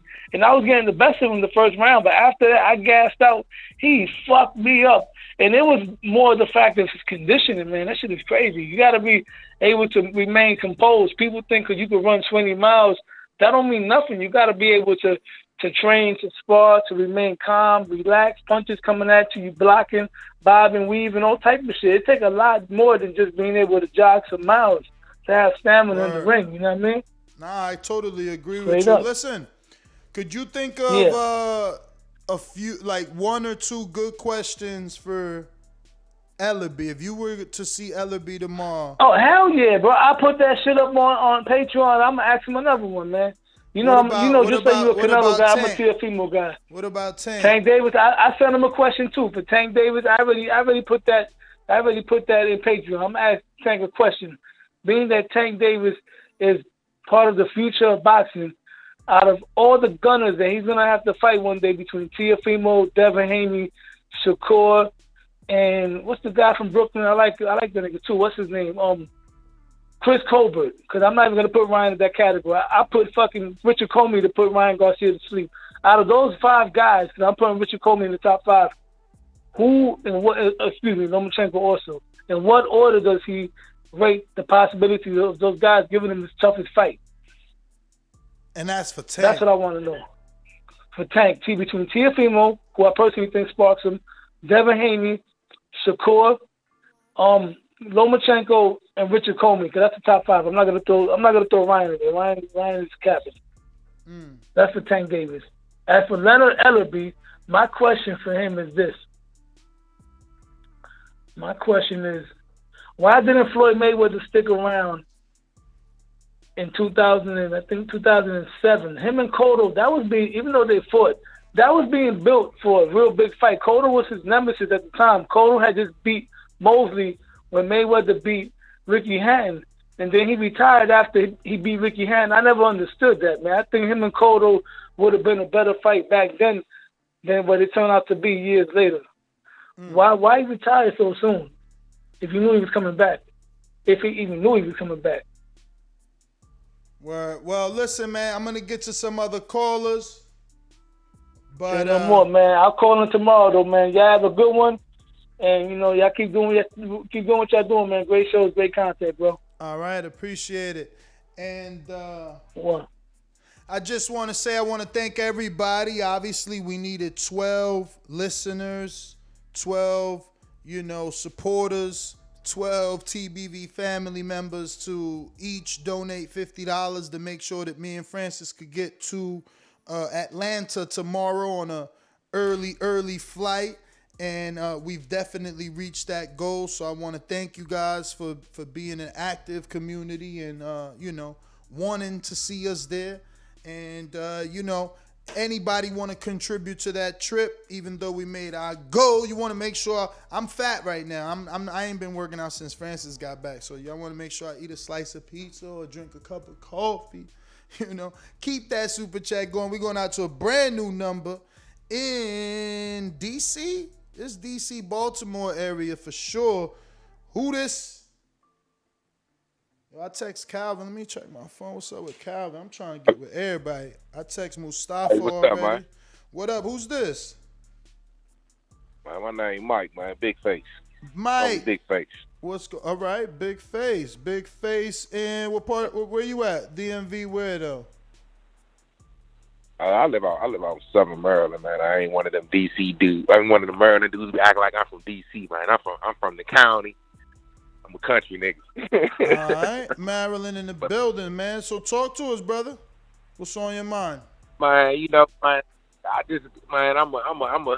I'm a Wilder fan, man. I'm a Boston fan, but man, it just hurt me, man. How don't nobody see that Tyson Fury fucking cheated, man. The gloves. I mean, it's just you can see the shit, man. And then they trying to downgrade my man like he belt blocking and trying to downplay the man. Yes.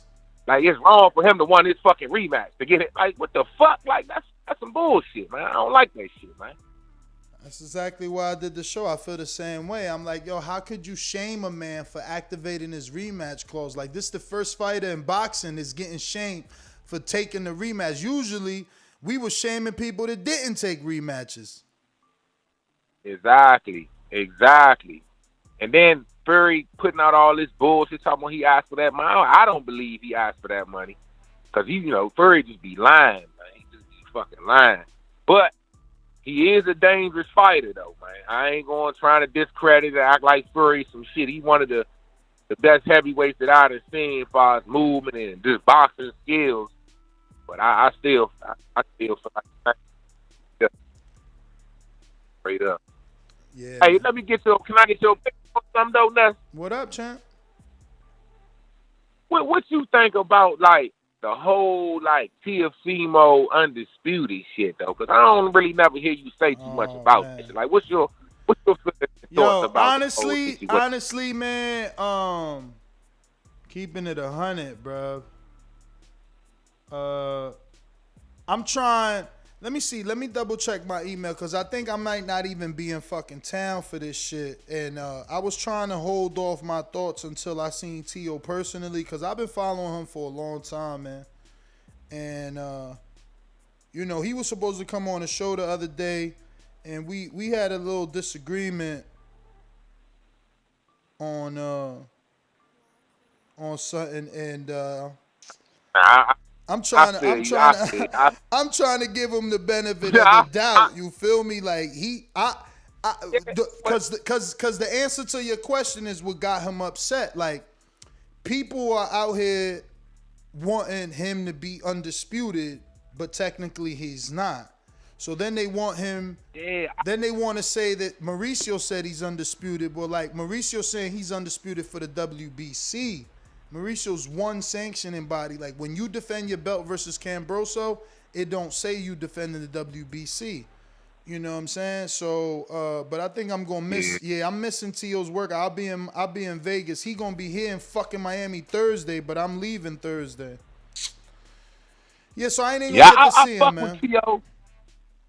I fuck with T.O. though, but I just don't think he undisputed, man. I mean, that whole shit how Lomachenko got protective custody and all that shit, man. It's too many belts, man. That shit just get confusing sometimes, man. Definitely. That shit just makes shit confusing. It make it confusing. Definitely. But man, that's all, man. I ain't gonna burn up the line, man. This is my first time calling, and I always listen to your show, man. I'm a truck driver. Oh man, I used to be a truck driver too. I'm telling you, that's why I did the show, man. That's why I did the show. I used to be a truck driver, so I listened to so many different podcasts, but they never was long enough. Like, you get your good one, and then it was never long enough. I ain't gonna front, though. I did find one. I'm gonna let you go and get to some other. I did find one, and it was like called, let me pull it up. I still subscribe to them motherfuckers, man. They the truth. Damn, I ain't used my podcast app in so long. I probably got to re-download my shit. Let me see. They a movie podcast, man, but now we can't even go to the movies, so I really don't listen to them no more. But I used to love them because they was heavy on comic book movies, so they would do thorough reviews on comic book movies and shit. And then, damn, look at Joe Buttons, man. When I grow up, I want to be like Joe Buttons. He getting like, yo, he's stupid big right now. So that podcast is called Pop Culture Leftovers. That is the name of them. Yo, they even upgraded their logo. I should listen to them again. Oh, wow. Are they not? Damn, did they stop doing their show? Wow. This episode is mad old. I wonder if it's because I haven't re-downloaded something new it is. Like, what the fuck? Oh, wait, it do say... Yeah, I got the downloads pause. But I don't see nothing new. That's crazy. But anyway, they was called Pop Culture Leftovers. Look, they last show was 5 hours and 11 minutes. 5 hours and 54 minutes. Like, so I used to like that they were that long, but I promise you I never got through a whole show with them. You know what I mean? So it was always my goal when wanting to do the show. Like, damn, like how I'm gonna go that long but not get boring, because they would get corny after a while, man. And there was a few of them, but I guess it's also like, you know, it wasn't too relatable. It was like 3 white dudes, you know what I'm saying? And I guess I just lost. They lost me after a while. But the main host, he even had the Camaro at the time and shit. I think he had a green Camaro and shit when I had the red Camaro. So yeah, doing the long shows, man. I know how much it means to truck drivers, man, and people that listen to podcasts in general. But it's also one and the same, because like I said, I love doing what the hell I'm doing. You know, I've been sitting so long, I'm standing. That's why I love this new studio, bro. I'm telling you, I knew I was going to work hard, though. I told y'all that once I get this new house, I was going to go hand, because I got my own space. My other office was too close to everybody in the past. We last left off on Mookie B, right? So we got Riding 870 with the $10 super chat, says, for the trip, 100 emoji in the name of Glass Chin AJ. Shout out to you. And Teddy B Midwest Sports Talk says, Cup of Joe, no Starbucks. Shout out to the show. Tank is in a dog fight. What is his strength and conditioning doing to get him ready in case Barrio tries to lean on him? Let me text Virgil since you said that and see if Virgil making a trip, because he was with Buatsi in the UK, so he might be on jet lag. You know, Virgil old as hell. Virgil always been good to me, man. Never changed the way he is ever, no matter what I said.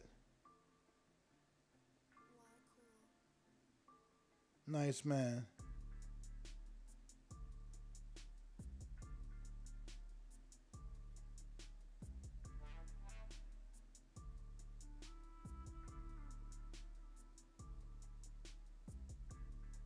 Let me see something here.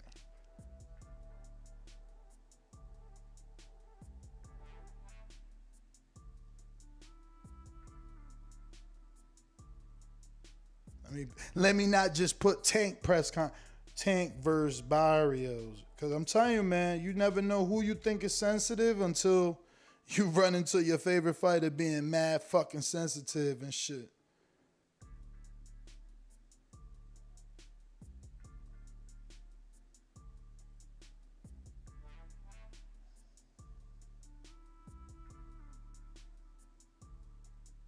Sorry for the dead air. But since we going for sure now, got to put this work in and make sure who's going to be there and who's not going to be there.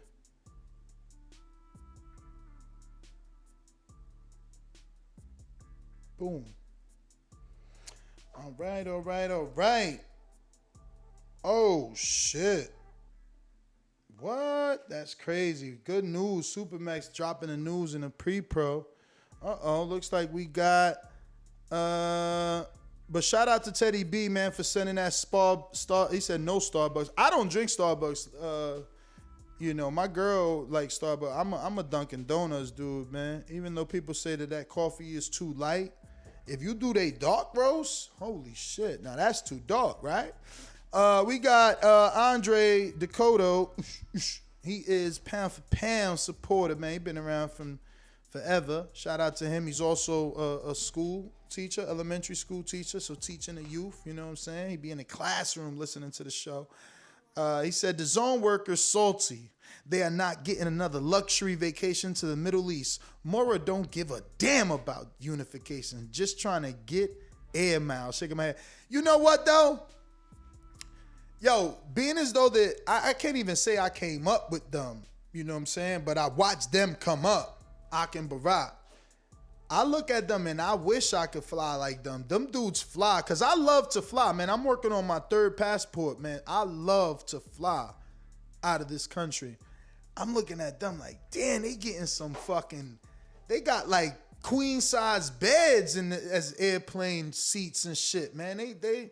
I wouldn't mind some DAZN money. I'm telling you, they treating they peoples right, man. They getting to go all over the world, and they getting done right, man. Them airplanes was looking beautiful to go to Saudi. That's a bucket list for me, man. To get on the airplane, they got a bed. Bucket list shit for me. I'm just saying, we ain't all got to be the same. We going out to Will Lynch on a super chat, and he sent $10. Thank you. He says, here's $10 because I love listening to you and company. So you and company talk about the sport we love. We might not all agree with everything, we might not all agree with everything, but the love of the sport is what unites us fans. Much love, bro. Shout out to Will Lynch, and that is definitely true. I echo that with you, bro. We might not all agree. Don't take it personal. Me and you, and I don't mean Will Lynch. I mean, like, in general, like, we could argue today, and get nasty. Yo, we just got to do it again tomorrow if we don't agree.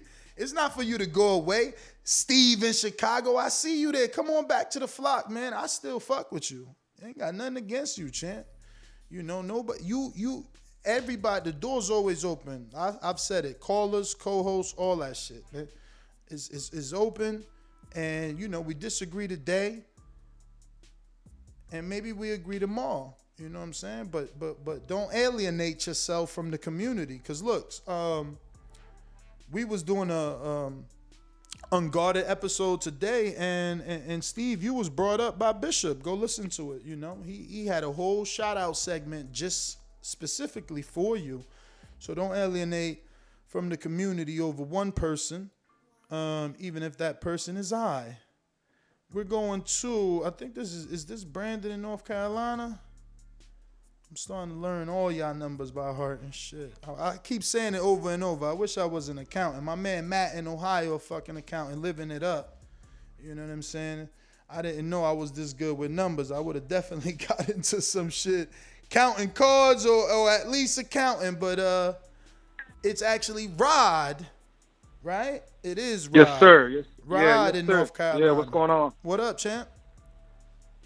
Nothing. I ain't called in a while, but I be listening to the shows, man.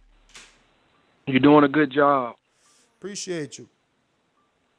And I just want to say, with the mainstream media and the commercial media, this hate for Deontay Wilder is kind of puzzling to me because he did so much for Tyson Fury to bring Tyson Fury to the point he is right now. I mean, he was down and out, man. He was suffering from depression. He gained all this weight, and Deontay Wilder really was a catalyst of his reemergence. Nobody gets totally agree. And my thing is, nobody even talks about that. And I want your honest opinion. Why do you think people don't like Deontay Wilder? Because I can't really figure it out, and I don't like to say. Too outspoken, man. Too outspoken. He used to say it to me all the time in our interviews, man. Nobody don't like a dude that is that outspoken. Like, he speaks his mind. You know what I'm saying? They didn't like Fury either. They didn't like him. But you got to understand, they didn't like him at first because he spoke his mind too much. You know what I'm saying? But he won. He won. And he won in to the casual fans in spectacular fashion. So, he getting that love right now. But remember, Fury wasn't loved. He wasn't loved in the UK sure for a lot of shit that he done said and did. And internationally, he wasn't known like that. Wilder put him on the map. But obviously he did. He put him on the map. Obviously, he helped Wilder, get up there too. You know what I'm saying? Like, they needed each other. Wilder was big, but that Fury fight put him over the top. Yeah. Even when he went to Ireland, I mean, you and him went to Ireland, they was throwing beer and all that. That shit was crazy, man. That was disrespectful, crazy. Man. They actually poured a beer on him, bro. That shit was like, not poured it, but threw it up in the air, and that shit landed all on. I'm telling you, I love my job, man. That was crazy. That was an amazing moment. Hell yeah, that was crazy. It was insane. I couldn't believe it. You know what I'm saying? And the UK laughs at that, man. That's insane. That's insane. The disrespect, the level of disrespect that they got going on over there, man. It's crazy. I ain't got nothing against them, but they laugh at things like that, and that shit ain't cool. You know, imagine AJ coming over here and we hitting that motherfucker with tomatoes and eggs. Like, come on, man, shit crazy. And I say tomatoes and eggs, and we don't be throwing beer like these dudes. We actually drink beer. Heck no.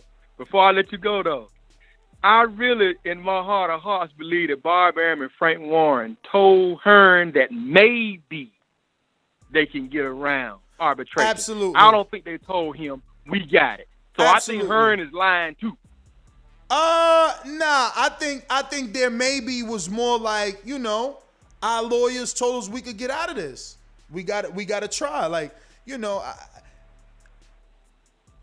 But why would you roll the dice like Hearns did? Like, I wouldn't roll the dice like that on a maybe. I wouldn't roll the dice like that and go through all this work. Because you know why?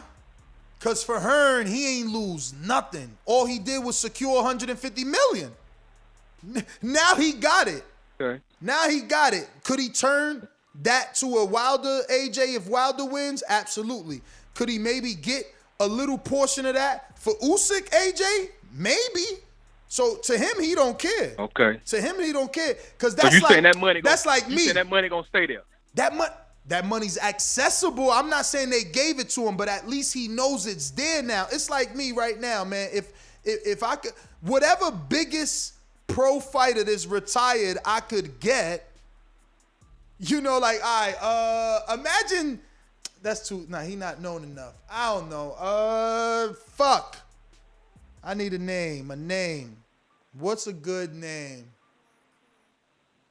Trout. Good name. Let's say Austin Trout. Let's say somehow I'd be like, y'all, guess what? I'm doing shows left and right telling y'all, guess what? Austin Trout agreed to fight on Border Wars.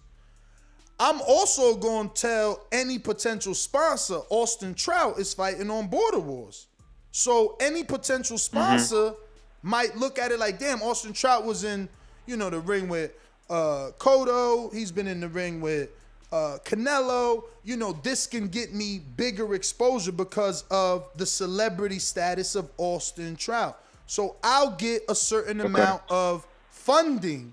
That's the same shit Eddie did, except he did it on a huge level, right? Because he gave you the second biggest fight. Because that shit ain't the biggest fight. That's the second biggest fight in the heavyweight division. And we could tell now by the numbers, man. People ain't caring like that.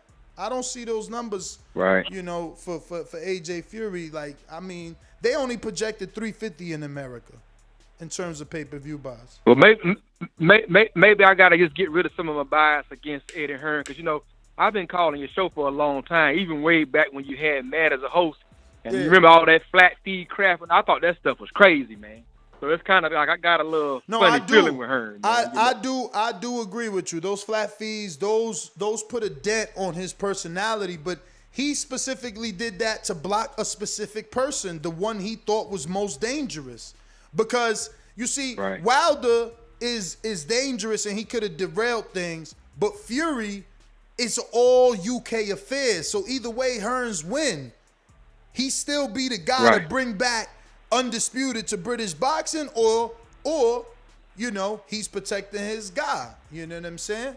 Either way, he's gonna get a win. If AJ wins the Fury fight, it happened in the UK. Hearn brought it there. If AJ loses the Fury fight, it's still an all UK affair, and the belts is there. But if Eddie puts AJ in the ring with Wilder beats AJ, them belts is gone. Eddie gets blamed for losing all the belts, not just AJ. Okay. Well, I'm gonna let you go, man. But if they make the Joshua and Usyk fight, I'm gonna be calling back in because I'm telling you, Usyk is gonna be dangerous for Joshua. Nobody don't believe it, but I think he will be. I see he gained some weight, man. But I don't know how to. I gotta write that number down, put it in the Google, man. But he on scales with kilos and shit. But Usyk is funny. Hi, Eddie. I want money. More money. Hi, Eddie. I want money. More money. Hi, Eddie. I want money. More money. Hi. That's Usyk this morning. We posted it on our Instagram, man. I just don't get these dudes. Like, how he want more money? More money or what? You get a split. You get a percentage of the pot. You know what I'm saying? Like, Eddie don't gotta make a big pot for this shit. Even though the thing is that motherfucking AJ got a mandatory minimum too. So there is a total pot, man. And he get that certain percentage of that pot. This is the issue when you a big face like Canelo and him, you know, people out here turning down five. I couldn't believe Sergio, what's his name? Sergey Derevchenko turned down $5.5 million to fight Canelo. And I know it wasn't him. I know he got a team and Keith Conley's a great manager and maybe they say, yo, let's squeeze him. Maybe if we say no to this, we could get it to 6 and then Canelo walked on their ass. But he was tripping not taking that Canelo fight for $5.5 million. Especially hearing that motherfucking Billy Joe, who actually could speak English and has a country behind him, got 8. Somebody need to be talking to who Derevchenko was listening to, dropping the ball, not getting in a fucking ring with the biggest name in boxing for $5.5 million. And he don't know a lick of English. What the? Let me get out to Gado. What up?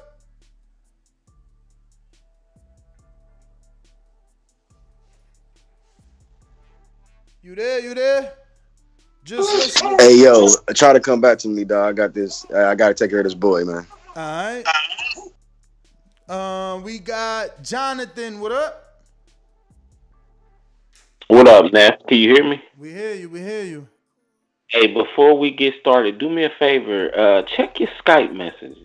Skype.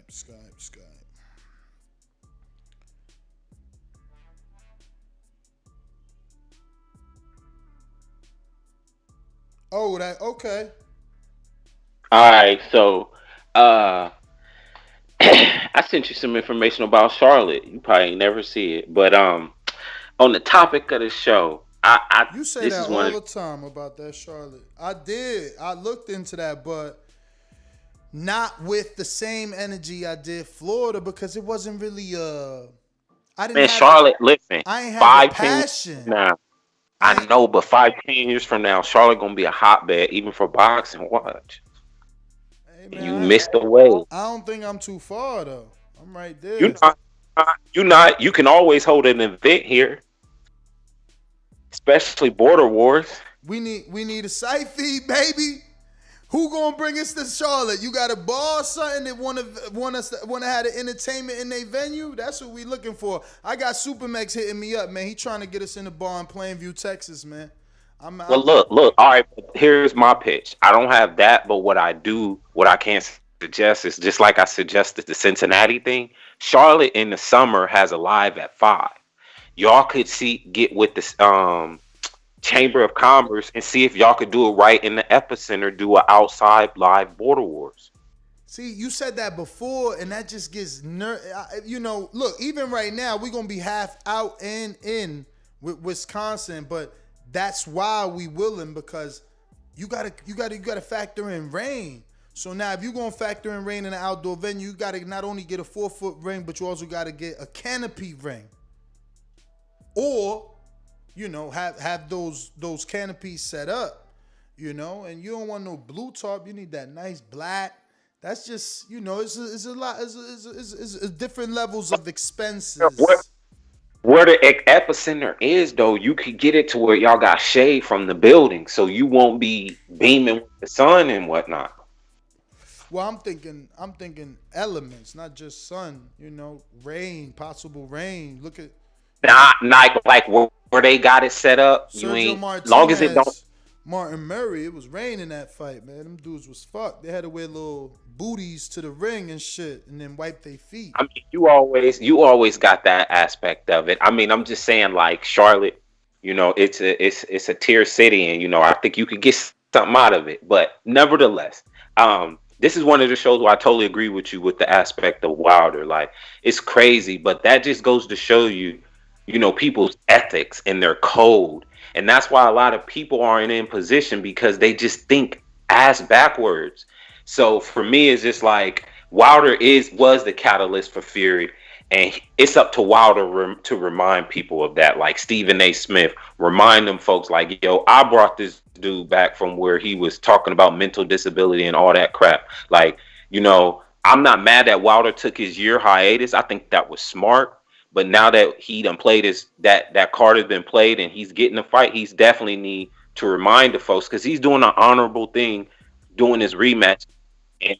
And honestly, AJ and them should have wanted Fury to do the rematch, because UK talk about being honorable and how, you know, they're a good man. Like, that's the honorable thing to give Wilder his rematch, and then AJ willing to fight the winner. But AJ so thirsty to fight Fury that he got played, and that's what he get. I almost laugh at them guys for getting played, because Fury has done this stuff before. So like, for you to be shocked, it's just like, it didn't take fool me twice, shame on me. Like, you just dumb. Like, that's what he gets. So whatever. Two things though.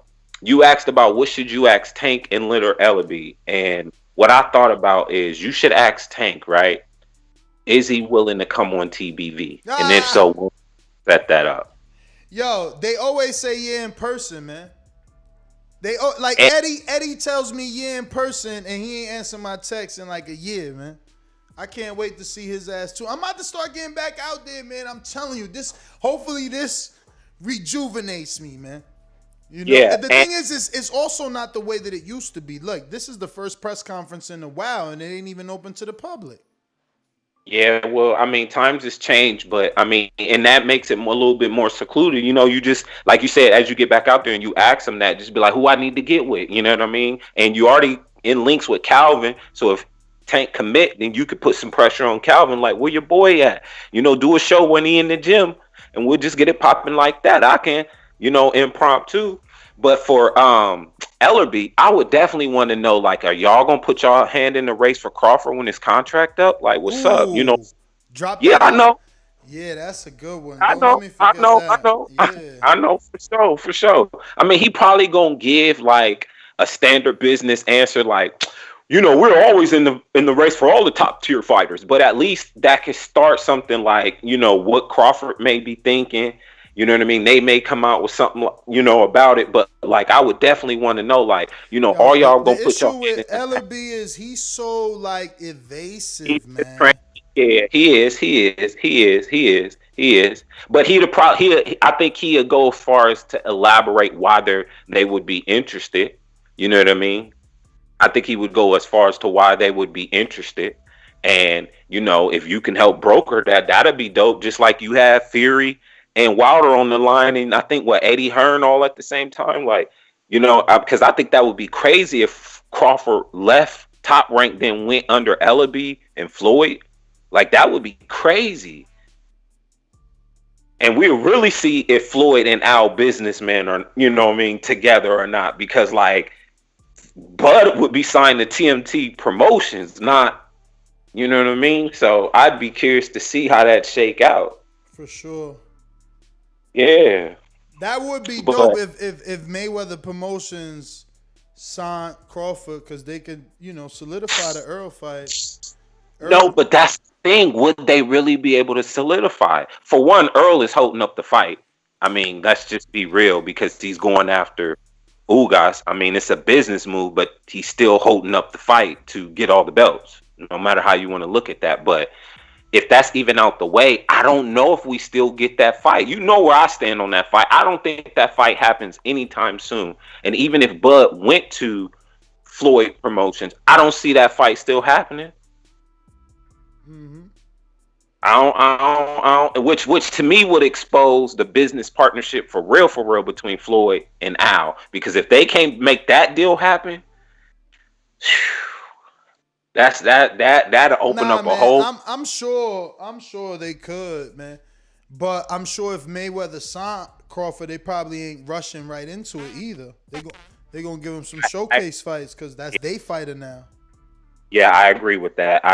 Floyd gonna be like, we gotta build Crawford the way he should have been built. We gotta put him in position like he should have been. Spence ain't going nowhere. That's gonna be a great fight, and he probably right, because Floyd honestly could probably help bring that fight over the top, especially with the casuals. because Wilder is king, and no matter what Earl and Bud do, they not topping with Wilder.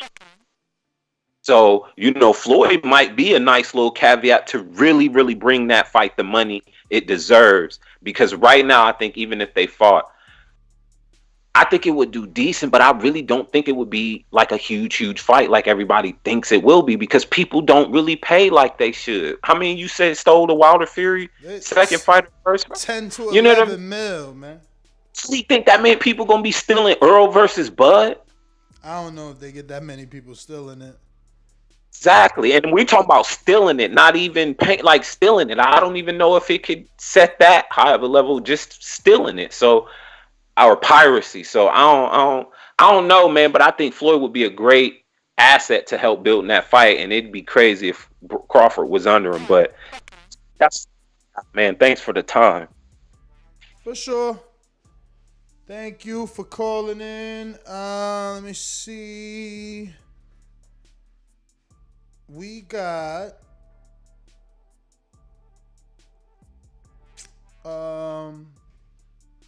we went to Gather. We went to James Payne, baby. How about you? We got Boomerang Status, Majimba, and Stainless. Majimba up first. What up? Goodness. What's good? Toledo did me dirty, bro. I thought that was live fights. I was ready. I was like, damn, Tuesday night fights again. I was hoping that was real, bro. It's all good though. Hey, but one thing I would like for you to ask Ellaby is, if he think that Pacquiao sticking around and fighting these young fighters, if his legacy is gonna surpass Mayweather's because he stayed around. You know you going. Y'all know that these questions y'all telling me, y'all gonna have to still put in Patreon. I got you, bro. Cause you know I'm gonna forget that shit. I gotta whip these out tomorrow, man, and read them to him. But in your name, though, I'm like, my Gene Band, New Jersey says. I got you,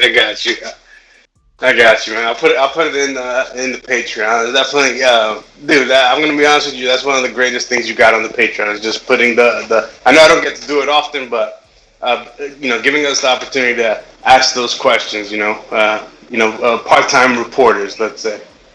Man, but yeah, man. It actually it helps, because some of you guys end up knowing certain things from certain fighters.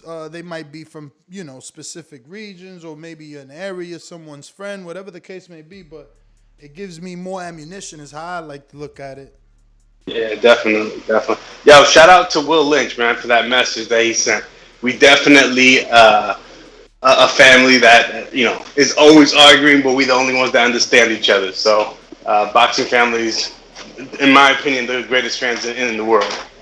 But yo, Ness, great job, brother. I'll talk to you tomorrow. All right, brother. Take it easy. Later, everybody, except for Stainless. You right there with the boomerang. No Stainless boomerang? Working? Yo, you can hear me? I hear you. Yo, man, sorry, I ain't got 50, but I had 25, so I sent that. Nah, man, every dollar counts, champ. Yeah. My only question is, are you on Patreon? You know what I'm saying? No, I'm just bullshitting. Either way, man, I don't care, man. You guys are always constantly doing it. I heard my young base said, I heard somebody else say before, we don't always disagree, man, but we all supporting the same common cause. So that make us like a clan in this mud. Not the Ku Klux, but that make us a clan. You know what I'm saying? Different people who come together for one cause. That's a clan by definition. So I'm saying this is a real community here, man. I've been saying it for a long time. People just seeing it in action right now, man. So go on, do your thing tomorrow, man. Only question I got is why they ain't got a TBV podcast on Mayweather or PBC or one of these other streams, because y'all been doing it too long, man. And everybody else coming in now like, you know what I'm saying, like it's a fad or something. But you've been doing it longer than it's been cool. So shout out to you and shout out to y'all for that. And as I always say, please make sure you push that thumbs up, share this and every episode of the Boxing Voice podcast. This TBV for life. And if you ain't on Patreon, It's because you stupid. And shout out to El Camino. Peace. All right. Thank you for calling in to everybody. Once again, shout out to everybody that helped us reach our goal.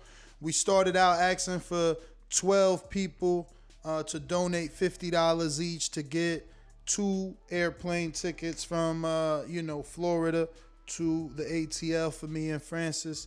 We achieved that goal, and, a few other people have even donated to make sure we can get coffees and pay for our luggage and stuff like that. So we appreciate everybody. Definitely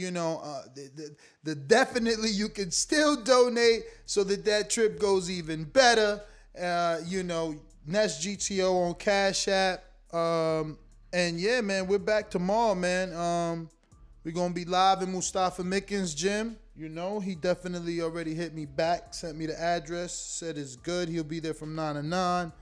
So we're going to plan some things, man. I hit Verge up, checking if he's going to be in for the press conference.